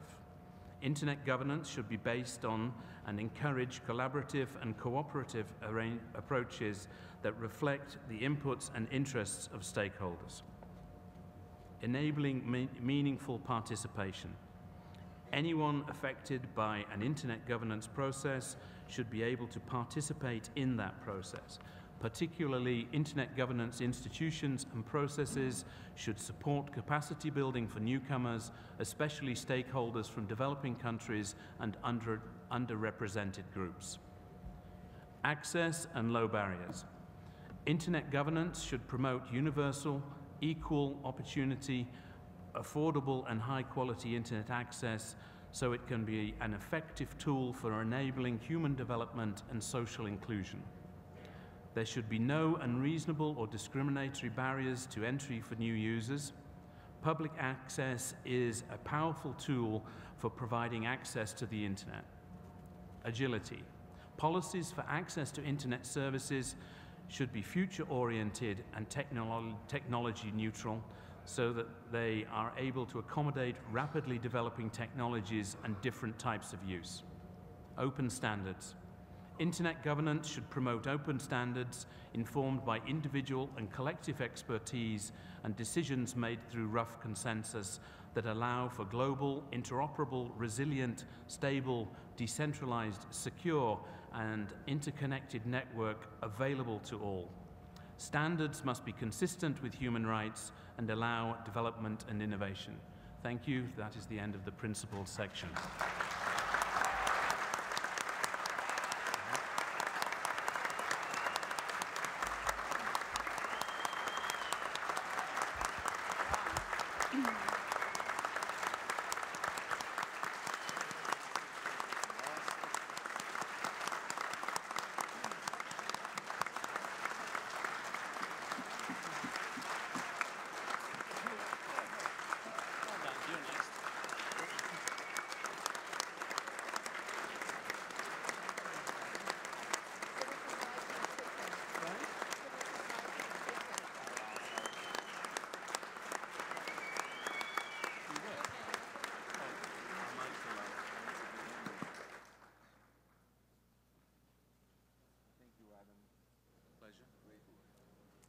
Now for a change of accent and the second part of the document. Roadmap for the future evolution of internet governance. The objective of this proposed roadmap for the future evolution of internet governance is to outline possible steps forward in the process of continuously improving the existing internet governance framework, ensuring the full involvement of all stakeholders in their respective roles and responsibilities. The Internet Governance Framework is a distributed and coordinated ecosystem involving various organizations and fora.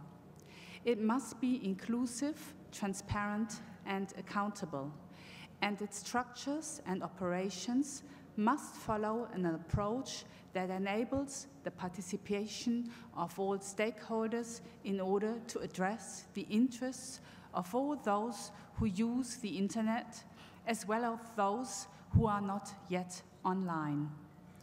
The implementation of the Tunis Agenda has demonstrated the value of the multi-stakeholder model in Internet governance. The valuable contribution of all stakeholders to Internet governance should be recognized. Due to the successful experiences, this model should be further strengthened, improved, and evolved. Internet governance should promote sustainable and inclusive development and for the promotion of human rights. Participation should reflect geographic diversity and include stakeholders from developing, least developed countries and small island developing states. Issues that deserve attention of all stakeholders in the future evolution of Internet governance. Internet governance decisions are sometimes taken without the meaningful participation of all stakeholders. Excuse me. It is important that multi-stakeholder decision-making and policy formulation are improved in order to ensure the full participation of all interested parties, recognizing the different roles played by different stakeholders in different issues. Enhanced cooperation, as referred to in the Tunis Agenda to address international public policy issues pertaining to the Internet, must be implemented on a priority and consensual basis. Taking into consideration the efforts of the CSTD Working Group on Enhanced Cooperation, it is important that all stakeholders commit to advancing this discussion in a multi-stakeholder fashion. Stakeholder representatives appointed to multi-stakeholder Internet governance processes should be selected through open, democratic, and transparent processes. Different stakeholder groups should self-manage their processes based on inclusive, publicly known, well-defined, and accountable mechanisms. There is a need to develop multi-stakeholder mechanisms at the national level owing to the fact that a good portion of Internet governance issues should be tackled at this level. National multi-stakeholder mechanisms should serve as a link between local discussions and regional and global instances. Therefore, a fluent coordination and dialogue across those different dimensions is essential. There should be meaningful participation by all interested parties in Internet governance discussions and decision-making, with attention to geographic, stakeholder, and gender balance in order to avoid asymmetries. Enabling capacity building and empowerment through such measures such as remote participation and adequate funding and access to meaningful and timely information are essential for promoting inclusive and effective Internet governance. All stakeholders should renew their commitment to build a people-centered, inclusive, and development-oriented information society as defined by the WSIS outcome documents. Therefore, in pursuing the improvements of the Internet governance ecosystem, the focus on development should be retained. Internet governance discussions would benefit from improved communication and coordination between technical and non-technical communities, providing a better understanding about the policy implications in technical decisions and technical implications in policy decision-making. Second, issues dealing with institutional improvements. All of the organizations with responsibilities in the Internet governance ecosystem should develop and implement principles for transparency, accountability, and inclusiveness. All such organizations should prepare periodic reports on their progress and status on these issues. Those reports should be made publicly available. Consideration should be given to the possible need for mechanisms to consider emerging topics and issues that are not currently being adequately addressed by existing Internet governance arrangements. There is a need for a strengthened Internet governance forum. Important recommendations to that end were made by the UN's CSTD Working Group on IGF improvements. It is suggested that these recommendations will be implemented by the end of 2015. Improvements should include, inter alia, improved outcomes. Improvements can be implemented, including creative ways of providing outcomes/recommendations and the analysis of policy options. B, extending the IGF mandate beyond 5-year terms. C, ensuring guaranteed, stable, and predictable funding for the IGF, including through a broadened donor base, is essential. D, the IGF should adopt mechanisms to promote worldwide discussions between meetings through intersessional dialogues. A strengthened IGF could better serve as a platform for discussing both long-standing and emerging issues with a view to contributing to the identification of possible ways to address them. There should be adequate communication and coordination among existing forums, task forces, and organizations of the Internet governance ecosystem. Periodic reports, formal liaisons, and timely feedbacks are examples of mechanisms that could be implemented to that end. It would be recommendable to analyze the options of creating Internet governance coordination tools to perform ongoing monitoring, analysis, and information sharing functions. In the follow-up to the recent and welcomed announcement of US government with regard to its intent to transition the stewardship of IANA functions, the discussion about mechanisms for guaranteeing the transparency and accountability of those functions after the US government role ends has to take place through an open process with the participation of all stakeholders extending beyond the ICANN community. The IANA functions are currently performed under policies developed in processes hosted by several organizations and forums. Any adopted mechanism should protect the bottom-up, open, and participatory nature of those policy development processes and ensure the stability and resilience of the Internet. It is desirable to discuss the adequate relation between the policy and operational aspects. This transition should be conducted thoughtfully with a focus on maintaining the security and stability of the Internet, empowering the principle of equal participation among all stakeholder groups, and striving towards a completed transition by September 2015. It is expected that the process of globalization of ICANN speeds up, leading to a truly international and global organization serving the public interest with clearly implementable and verifiable accountability and transparency mechanisms that satisfy requirements from both internal stakeholders and the global community. The active representation from all stakeholders in the ICANN structure from all regions is a key issue in the process of a successful globalization. Third, issues dealing with specific Internet governance topics. First, security and stability. it is necessary to strengthen international cooperation on topics such as jurisdiction and law enforcement assistance to promote cybersecurity and prevent cybercrime. Discussions about those frameworks should be held in a multi-stakeholder manner. B, initiatives to improve cybersecurity and address digital security threats should involve appropriate collaboration among governments, private sector, civil society, academia, and technical community. There are stakeholders that still need to become more involved with cybersecurity, for example, network operators and software developers. C, there is room for new forums and initiatives.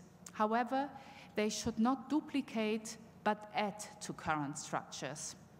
All stakeholders should aim to leverage from and improve these already existing cybersecurity organizations. The experience accumulated by several of them demonstrates that in order to be effective, any cybersecurity initiative depends on cooperation among different stakeholders, and it cannot be achieved via a single organization or structure. Second, mass and arbitrary surveillance undermines trust in the Internet and trust in the Internet governance ecosystem. Collection and processing of personal data by state and non-state actors should be conducted in accordance with international human rights law. More dialogue is needed on this topic at the international level, using forums like the Human Rights Council and IGF, aiming to develop a common understanding on all the related aspects.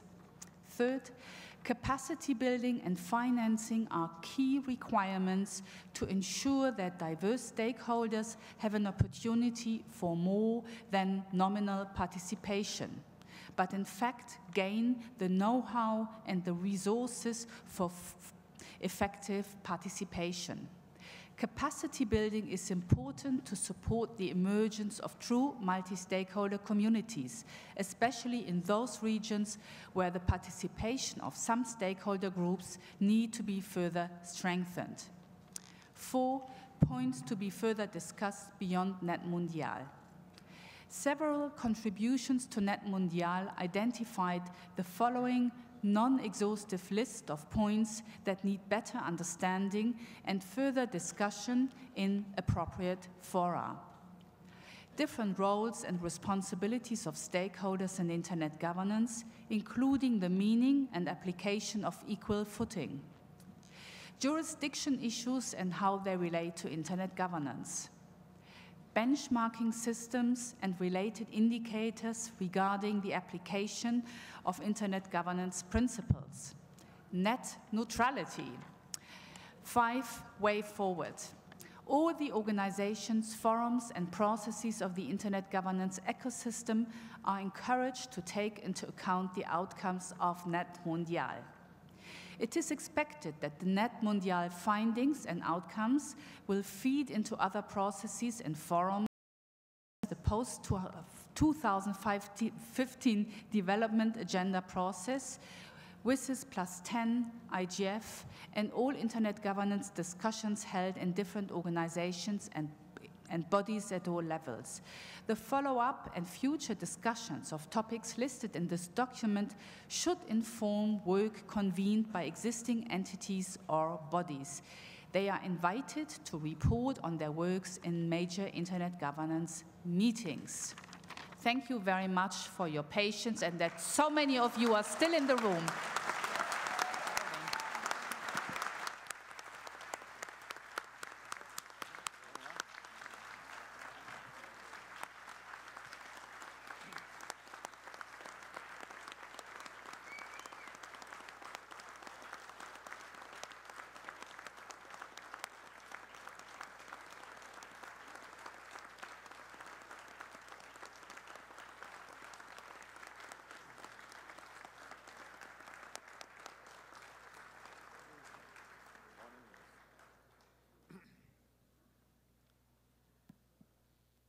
Thank you. Thank you. Thank you. Thank you, Adam and Janet, for reading the document. In my personal capacity as chair of this meeting, and after the very rich experience of Net Mundial, I will personally propose that we continue in contact through the Net Mundial webpage to receive comments and suggestions leading and binding us together in paving the road to the new internet governance ecosystem. Thank you.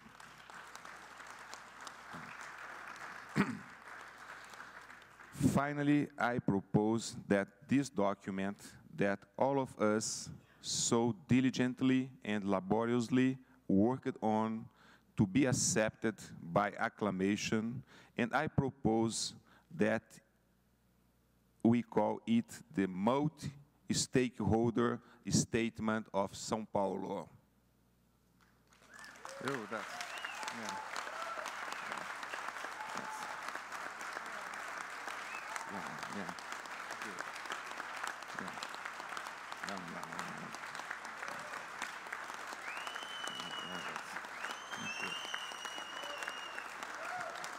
I will call, just wait for it, okay?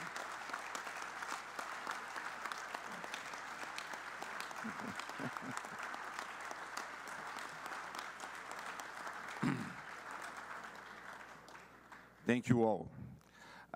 The chair has received the following requests to take the floor: Russia, India, and Cuba. We have also received a request to take the floor by a representative of several civil society groups. So I would like to ask first Russia, then India, then Cuba, and then the civil society representative.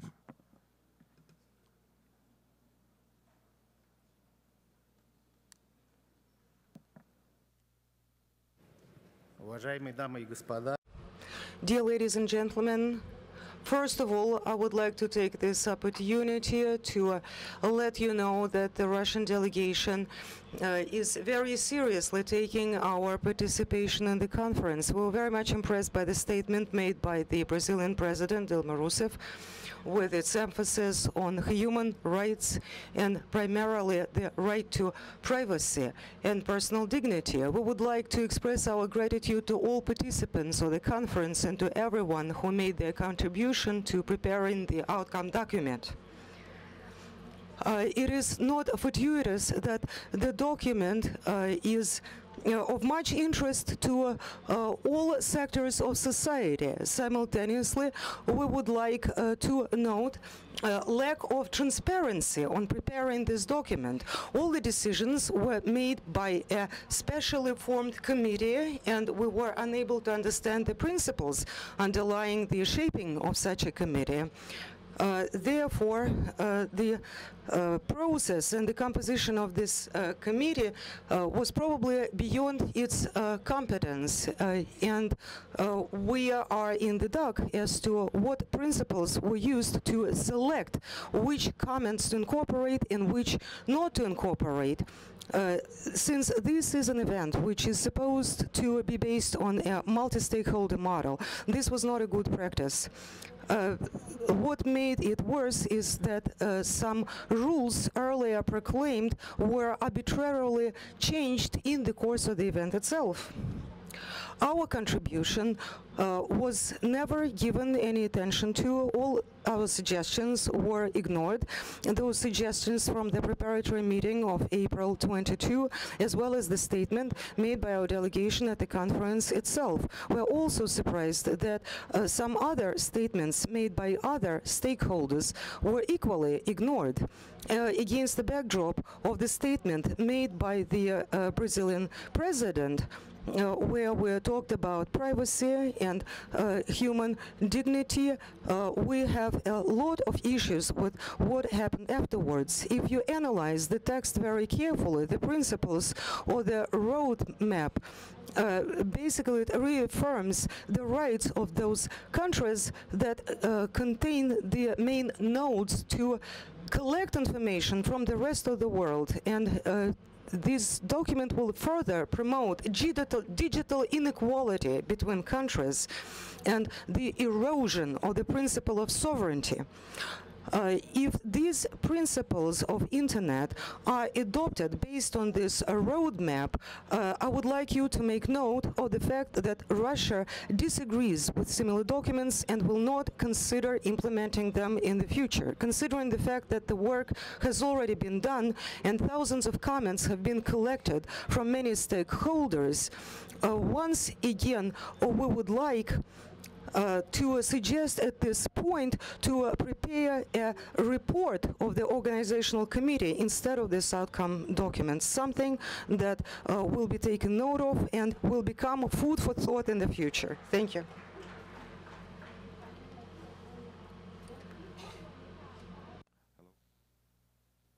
Thank you for your comments. Now I would like to call a representative of the Indian government.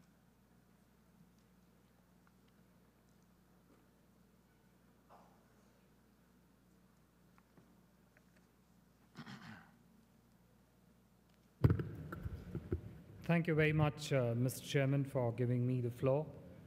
My delegation would like to convey once again its sincere and deep appreciation to the Brazilian government for inviting India to participate in this very, very unique experiment, which has been a great learning experience for me personally and for us as a government. So we really appreciate our participation here.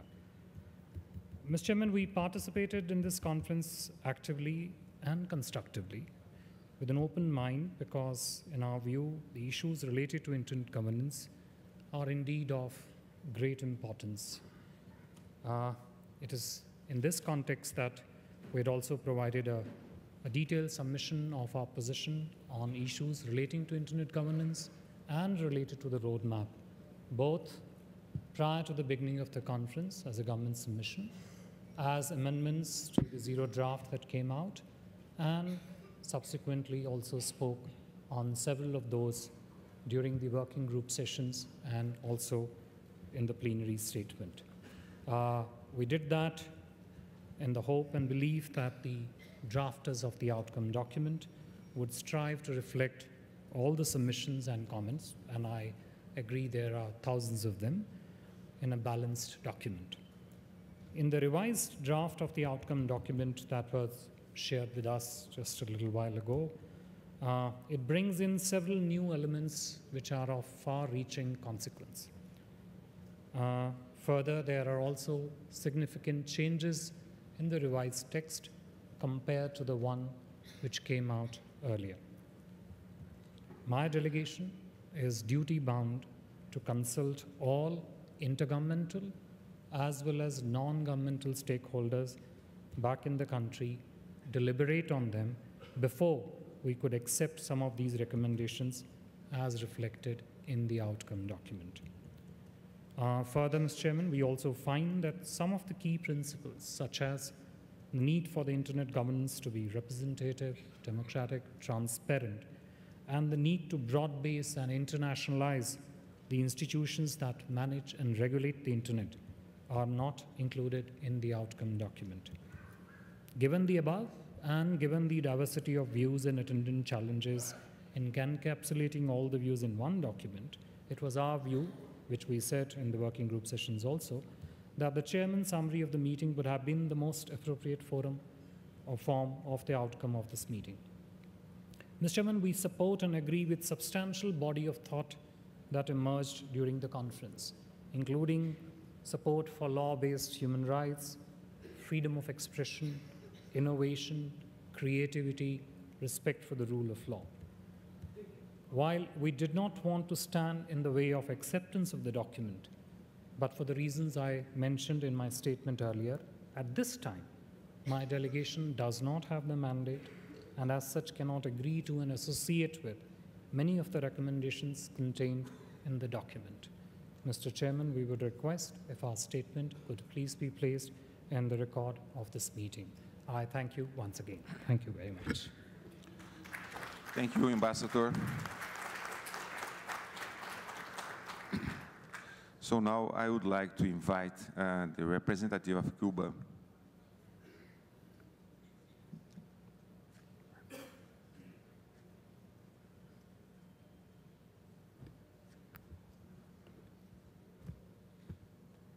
Señor Presidente. Mr. Chairman, we would like to thank once again the Brazilian government for the initiative of organizing this significant meeting.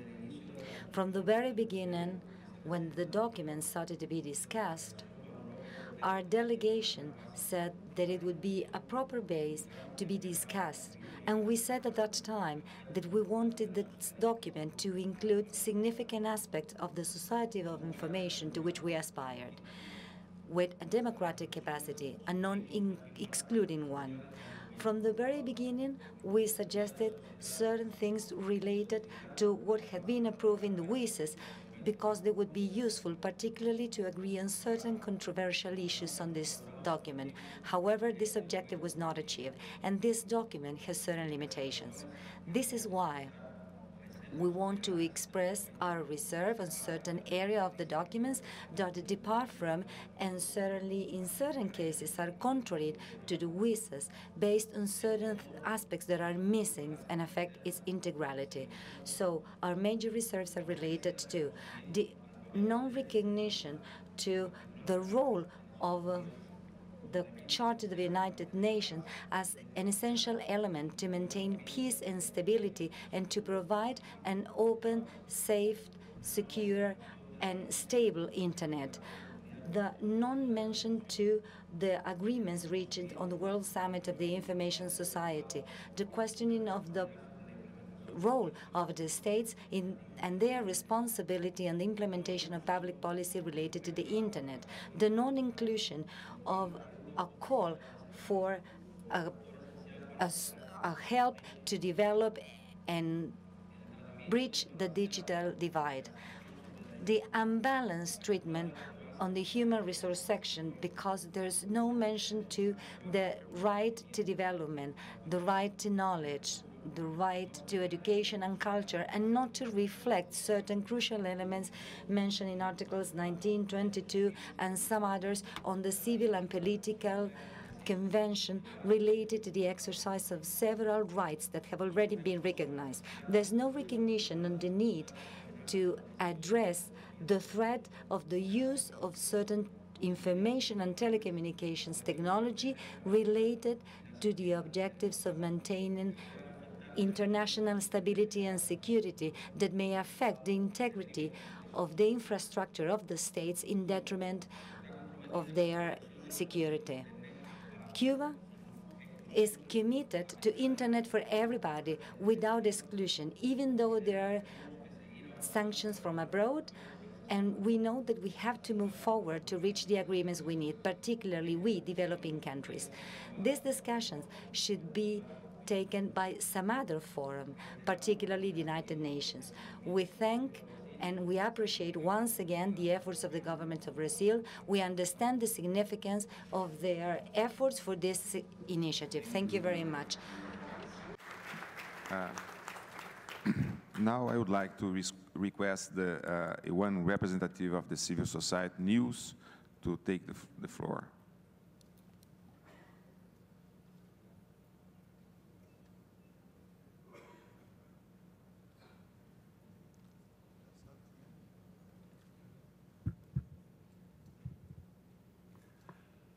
We would like to thank the Brazilian government for organizing the global multi-stakeholder meeting on the future of Internet governance. We, as a diverse group of civil society organizations from around the world, appreciate having been part of the process.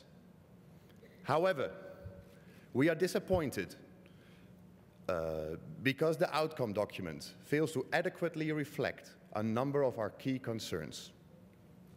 The lack of acknowledgement of net neutrality at Net Mundial is deeply disappointing. Mass surveillance has not been sufficiently denounced as being inconsistent with human rights and the principle of proportionality. And although the addition of language on Internet intermediary liability is welcomed, the final text fails to ensure due process safeguards which could undermine the right to freedom of expression and the right to privacy. We feel that this document has not sufficiently moved us beyond the status quo in terms of the protection of fundamental rights and the balancing of power and influence of different stakeholder groups. Thank you. Thank you.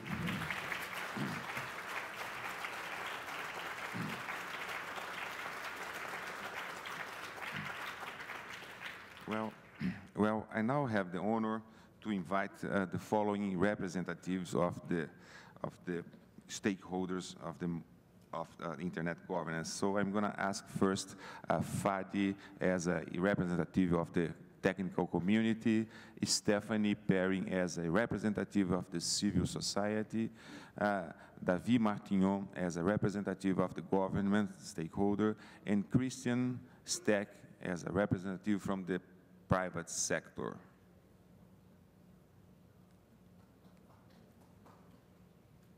Okay, please. Civil society.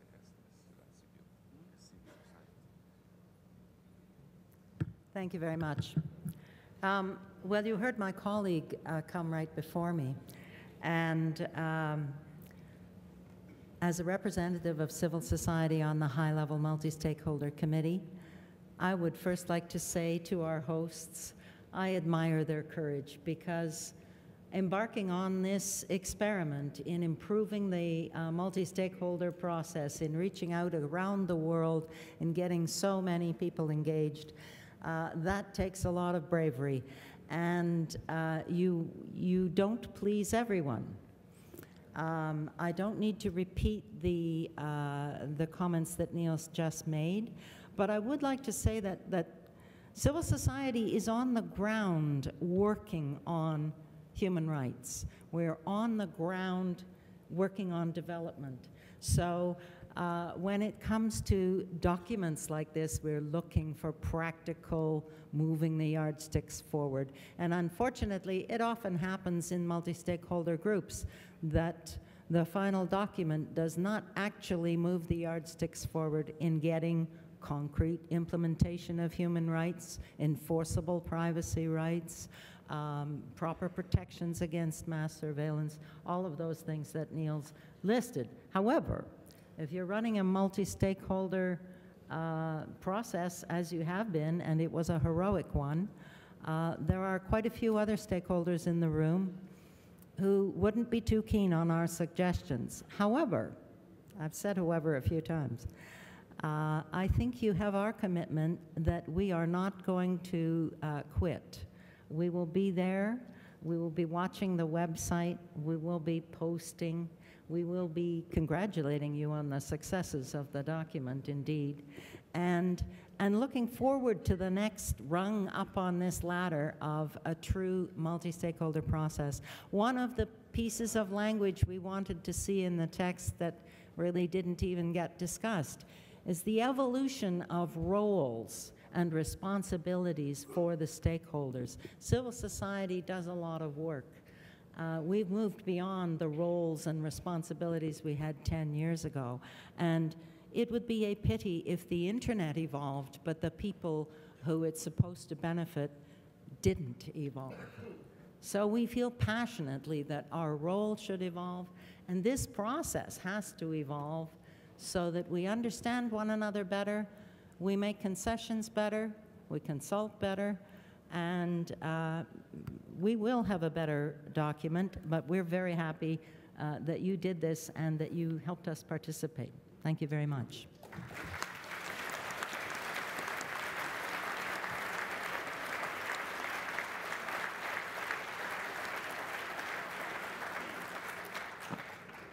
Thank you, Stephanie. So I would like to call now David Martignon.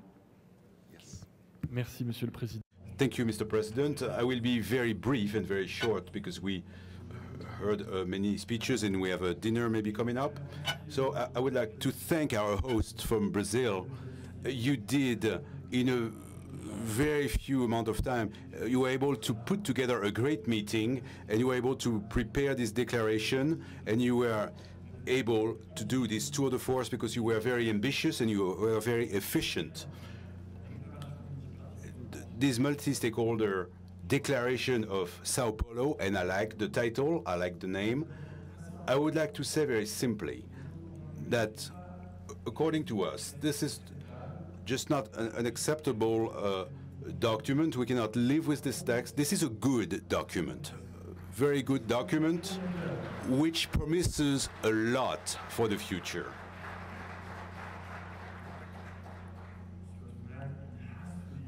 Yes, for everybody.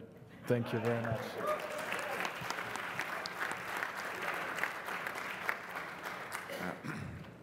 So I'd like to ask Fadi to take the...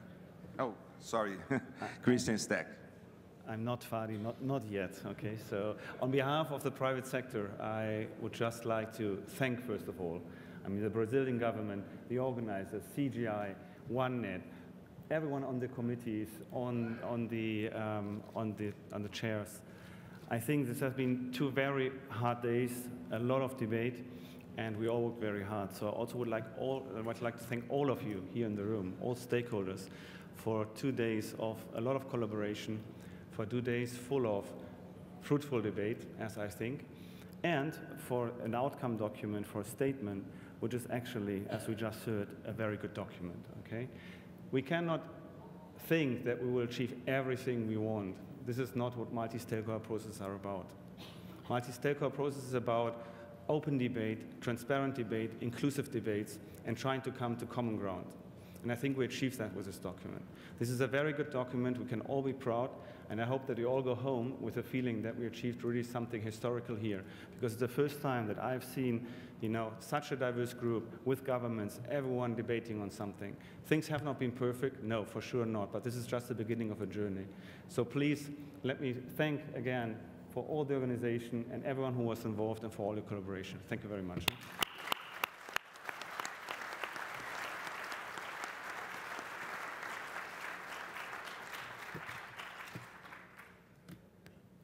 Okay. It was 197 days ago that I met Minister Paulo Bernardo, and he was not happy with me. But we kept talking, and then he called the president and he said, we should meet. And 2 days later, after waiting in a very rainy Brasilia, he took me to the president. And thank you again, Minister Paulo Bernardo, for having that moment of courage and support to take me to the president. And we did. And it's amazing that it's only 195 days ago that all of this started. But here we are. This is a record with a great document. Thank you very much, everyone, every one of us here, and everyone who was remotely helping. Thousands of comments have arrived.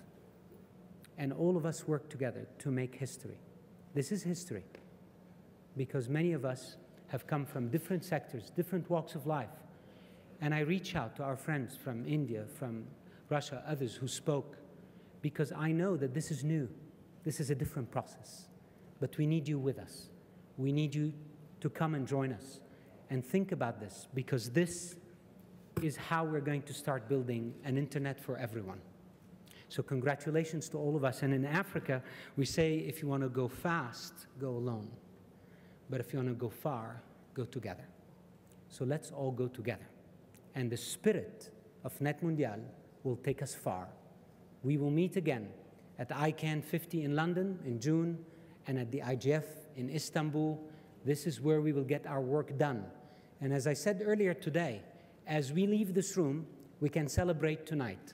But starting tomorrow morning, it's about implementation. It's about taking this roadmap and making it a living roadmap. That's our commitment.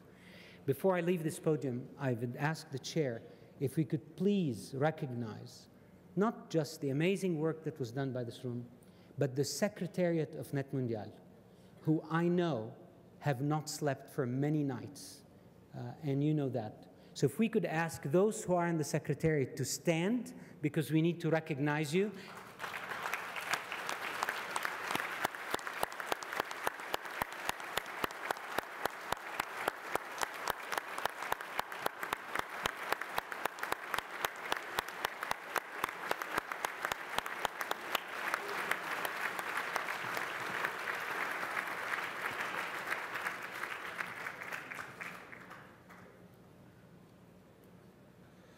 Thank you, Fadi.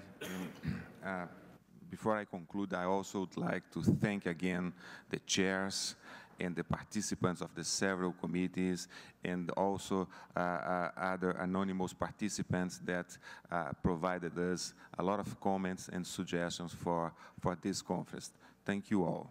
So, thank you all. So.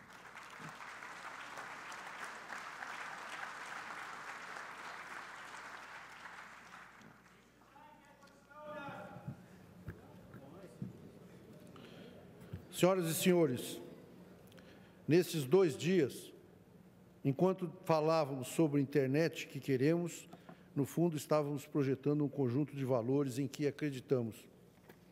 Valores que pautam nossa vida offline e por isso... And that's why it really gives our understanding about our online life. 2 of these values have to be highlighted. Both were even highlighted by President Dilma in her speech here at Net Mundial. The first refers to internet as a common good and as an actual asset of mankind. Brazil believes in internet as a common good, that we can bring it at an individual level, at a collective level. We also believe internet as a way to exchange realities and cultures among people. It has the power of connecting those people that are the same, and also to have us reach what is unknown. And the potential of the internet is yet to come. And there's no other reason that makes us be here in this event. We are here to build in the real world what we want in the virtual world. Free, democratic interaction that bring transformation. Within this construction, I will say, ladies and gentlemen, that dialogue is important. Brazil believes in the strength of dialogue that is open and inclusive. That is why I refer to the second value. The search for construing consensus through dialogue is a value and a commitment of everyone in Brazilian society. We know, however, that this construction is always hard to reach, specifically when we have a complex theme as this that we were dealing with. In terms of the neutrality of the net, the commitment of Brazil is to be fully committed to understand that this topic should carry on in further debates. We believe that we have brought this articulation to another level that will be more democratic, transparent, and that respects human rights and privacy of users. Around us, we have an environment that is more keen to change, and the flexibility of management of ICANN and IANA, and with the final document here at Net Mundial, issued brings further on not only the change of the status quo. No document ends once it's approved.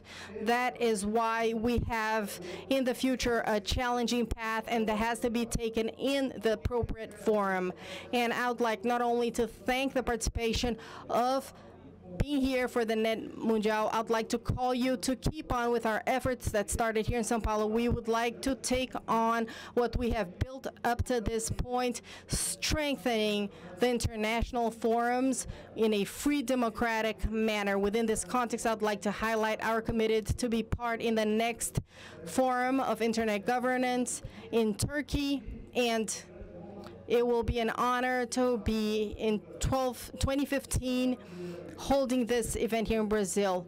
So the problem that joins us, brings us together, and it's much more important than the different aspects we see things. So this spirit has to be set and needs to be a mindset. Thank you very much for being here.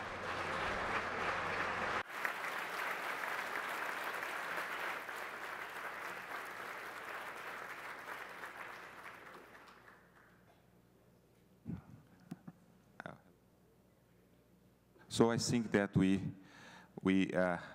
here we conclude the Net Mundial conference, and we thank you all for being here and for all the contributions that you made to the internet governance ecosystem. Thank you.